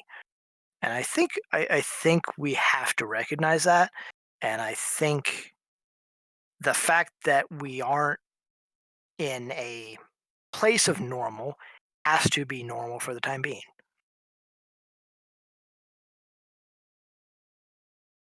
if that makes any sense. I'm kind of the Star Warsy opinion that, and I posted this in the Discord chat, which Sass already reacted to, that all who gain power are afraid to lose it. I believe that this is a very legitimate thing that started, but I think that it has led us down a very dark road, and it has taken too much power out of the hands of the people, and it is going to be very difficult to get that back, if at all. And the idea of talking about a new normal is personally very distressing to me, because that is, in essence, admitting that we're not ever actually going to get back to normal, but that we are actively and willfully going to cede the power which we have already lost as the people to those in power. Well, I mean, I think I think there are things that we need to learn from what happened. Um, do I think that no overreaches were taken? I don't necessarily think so. I think in a lot of ways, um, even my own governor down here, which I haven't followed much in a lot of other states. Um, I think at least in the way things were communicated, that overreaches took place. Um, the reality, I don't think, matched up a lot with the way things were communicated, um, especially in the way things like uh, the uh, curfews, um, things like uh, requiring 6 feet of distance, requiring masks, even though you go into places and Immediately take them off. immediately you're finding that most people, well, I mean, walking into a grocery store, uh, you know, walk into a grocery store wearing a mask, you see 75% of people aren't wearing one, including people that are obviously fit. Um, I say that is not the case here in Michigan. Here in Michigan, it's like everybody's wearing one. Absolutely everybody is, except for like a few like great exception to the rule places that is specifically like we do not wear masks in this store. Um, yeah, there's down here that's not the case. Um, I mean, the curfews put in place um, haven't been enforced, um, and quite honestly, I'm not sure. uh, I feel like a lot of things were done as a, "Hey, we're gonna say we're doing something so that you think that we're taking action when we're not actually really doing anything." mm-hmm, Um, I mean, uh, it's like, you know, I was an essential worker from the get-go, mm-hmm. um, and we I worked for, what was it? We were, 9 weeks, um, when they shut everybody down except for essential workers. I was an essential worker. I worked for 9 weeks, no mask requirement, you know, no, we tried to keep 6 feet distance, Mm-hmm. but we didn't have a mask requirement. Um, I never got stopped by a police officer and asked why I was out. I had a letter with me. If I had been stopped, I had a, hey, I'm an essential worker. Work for an essential business. I'm going to or from my place of work. Here's the contact information if you wish to follow up. Um, so it's not like I would have had to worry about it. But I worked for 9 weeks, Mm-hmm. and then all of a sudden, oh, well, now we've got to make sure that these things happen and stuff like that. And I'm one of those essential workers that the place I work isn't really a high contact situation. We have 50 people that work. I think we have 53 people in Mm-hmm. the company. Okay, of which a third of that are there at any given shift.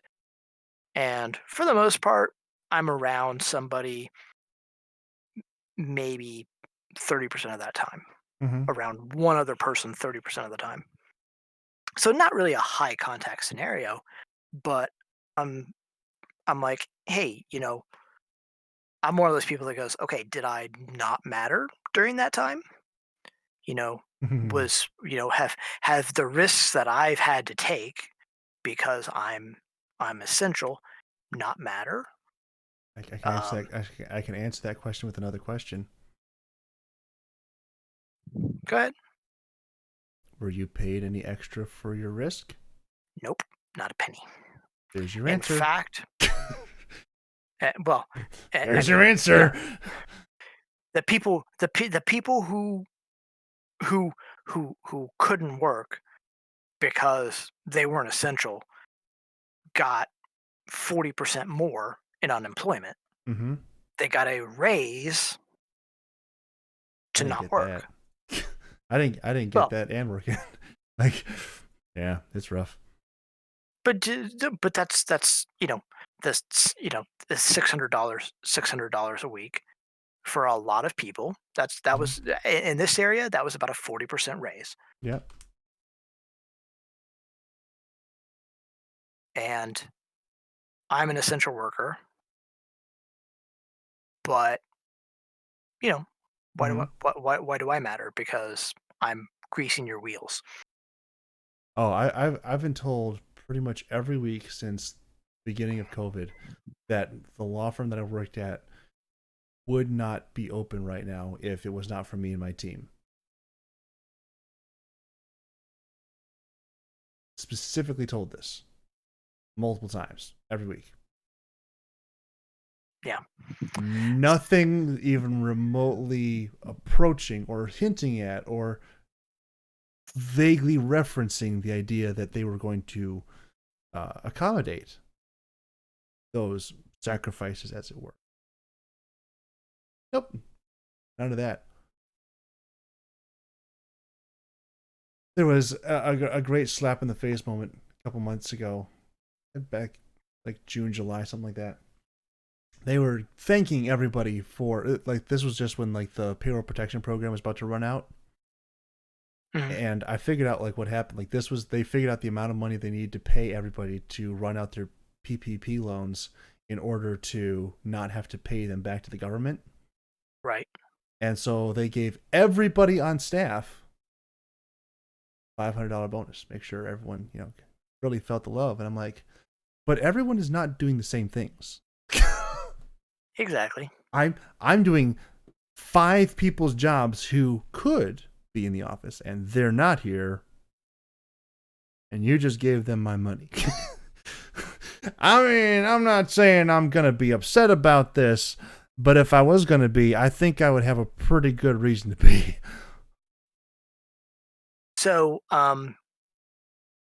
what type of law does your does the firm focus on? If Business law, all business for law. all versions of it, like, Okay. and when I say all versions, I mean absolutely anything and everything from mergers, acquisitions, taxes, real estate, employees.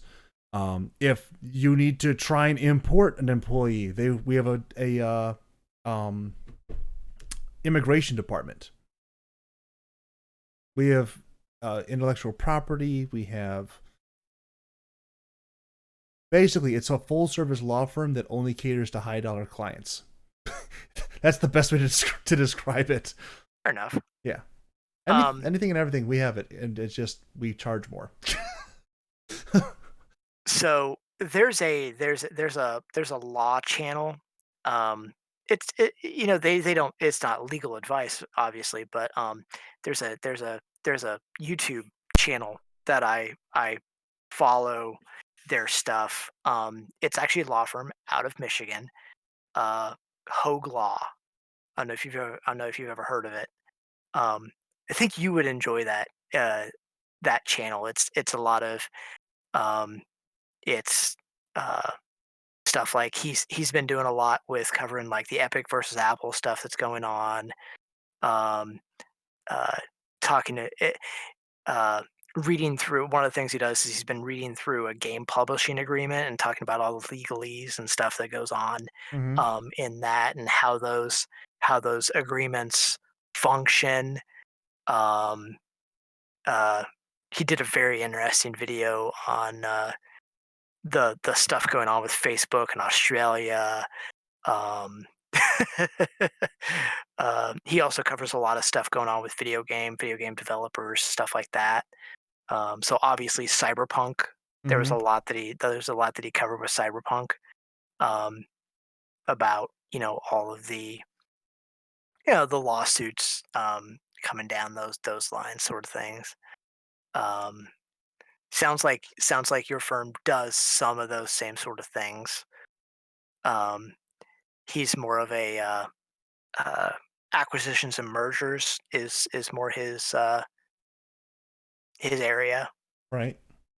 It's really fun. It's interesting. He also does podcasts, so that's something I would listen to at work as well. Is Mm-hmm. uh is I'd listen to those. Yeah, the law is fun. Um, I mean, aside from actually being fun, but if you get into the if you enjoy the nitty gritty of things, there's not much more nitty grittier thing that you could possibly get into other than the law. It is enjoyable. I I enjoy it. There was a time I had very much considered going to law school. Mm-hmm. It was a long time ago. It was a long time ago. Uh, Same here. I was 16, 17, 18. I'm like, maybe I should go to law school. And then someone told me how long it was going to be. Um, and I'm like, I don't need to be in school for 8 years, 10 years, or 12 years, however long it's going to be. Like, there's just better things I can do with my time. And then my life got really shifted and, you know, put on a different path when I went to South Africa. So it ended up being a really good idea that I didn't go to law school. It's interesting. Uh, One of the guys that I used to group up with for Destiny 2 raids, former Mixer streamer, um, former Mixer partner, actually, Mm-hmm. if I remember right. Um, That uh, doesn't mean much. They let Kuya in. No, he was at the time significantly bigger than Kuya. I'm making bad Um, jokes. Just let me do it. yeah, I know. Um, well, that's not really a bad joke. That's just truth. But anyway, um, he uh, he actually went back to school and then ended up starting law school uh, back. It was about 7 8 months before Mixer shut down, Mm-hmm. and something interesting that I learned at that time is most law schools, and I forget if it was pre-law as well, um, they will not allow you to work at all while you are in school. Mm-hmm. Um, I had never known that. That was interesting. Yep. Oh, is this like referring specifically to like sports things? Because I know that. Like if you are there on a sports scholarship for anything, you are not allowed to make any money whatsoever, no exceptions. No, I mean you cannot like you could not have a job Mm-hmm. while you were in law school. Okay. Okay. Hmm. That's interesting. Yeah, I guy's name was Lord Fern. You probably never met the guy. He was somebody I knew through T Love's group, Yeah, I didn't. T Love Tech. Um, so I used to I'd run raids with him, once or twice a week, and wait, whew, that was a long time ago. Um, and then like I say, he went to law school, and so he'd join us like once a month for stuff, and then like even then it was like he barely ever had any time to even sit down, uh, let alone play games. Mm-hmm. I'm getting close. I'm getting really close to being that guy. I there are days. There are days. I'm really, really glad they didn't put me on 12-hour shifts. on third shift because I would have two. It would be two 12s and then two 8s. Mm-hmm. Instead they put me on the four 10s, which I actually like 10s in comparison to 12s. Um, four 10s get you that extra, that third day on the weekend. Um, and 10 hours is, yeah, it's longer than the 8 hours, but in comparison to a 12, those last 2 hours just drag on. Mm-hmm. So I've I I've worked tens a couple of with a couple of different jobs. Um, when I worked security overnight, um, um, oh, where else? There's somewhere else I did tens. Oh, Amazon. Amazon was tens. I don't recommend working for Amazon. If you're No. watching this, this is my official don't work for Amazon. Yeah, I have taken a cue from your experiences, and I have recommended to multiple people they should not do it. Some of them have listened to me. Yeah, there are good people. There are good Or, people that work for Amazon, there's good people everywhere. but The company. the company is just, yeah, garbage. The company will will use you up and spit you out and not think twice about it. Mm-hmm. So, well, my voice is about to give out. Yep. I'm running on fumes here. Like I said, I've been going since early this morning. I need to get some sleep. Plus, I have church in the morning, and apparently, I'm leading song service, which I was not prepared to do, but found out I was doing that tonight, which is why I was over at my pastor's house. um, Yeah, yay. I've only been up since about, yeah, 8:45. Actually probably about 8:15 because our youngest was running around over top of my head Yep. um, About how long this I've been going. this morning, and Yeah. I still need to be awake for another 8 hours. So it's a thing. Thing. It's a thing. Well, thank you for having me tonight. I do hope Yeah. Thanks for. I do hope you enjoyed it as much as I did. Oh, it was a lot of fun. I thoroughly enjoy biblical discussion of all varieties.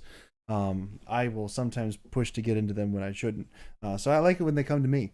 Um,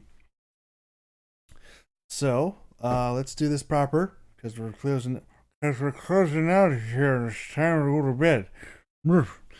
Wow, just channeled my grandfather. It sounded just like him. Strangely enough, no, he wasn't a drunk. Why are you asking? Here, I thought you were a man of the night's watch. No. um.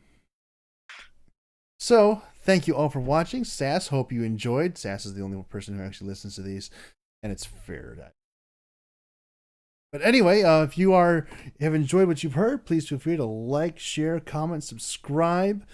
Especially share, because that's how we grow. That's how we get the word out that there is a terrible thing on the internet that you can use to waste your time, effort, and remaining life here on this earth. Feel free to check out DMIL. I will be sure to link his channel in the description down below. And again, you can check us out not only on YouTube, but also on Spotify and a bunch of other ones that I can't remember right now. Podbean is a good place, is like where we host things, and then it's everywhere else too. I can't even begin to try and imagine what all these are. Spotify, Amazon, Stitcher, Deezer, iHeartRadio. Finally got that one worked out. Google Podcasts. It's everywhere except for Apple, because screw Apple.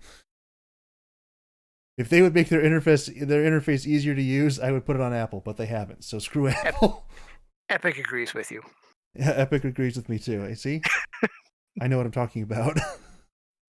And as Gearbox would say, remember to like, follow, and obey. Oh my. No, don't do that. We only give bad advice on here. It's part of our world's worst branding motif.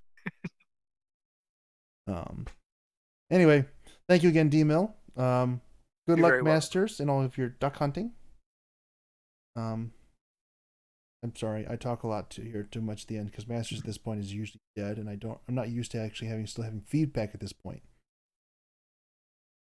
Wait, Masters is ever alive? He's alive, yes. But he doesn't really Oh, have. well, sorry. Lively. That might have been the better word. It does happen occasionally. Um, not often, but definitely not at the end of the podcast. Whenever that ends up being.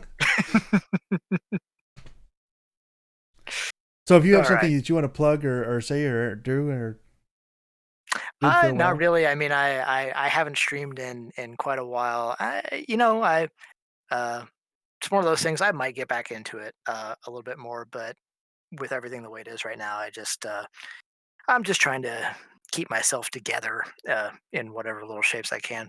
So thank you guys for hanging out and listening. I do enjoy my conversations, and hopefully I will catch you all soon. All right. Thank you, everyone, for watching, listening, tuning in, whatever the very case might be. We'll see you all next time. Goodbye.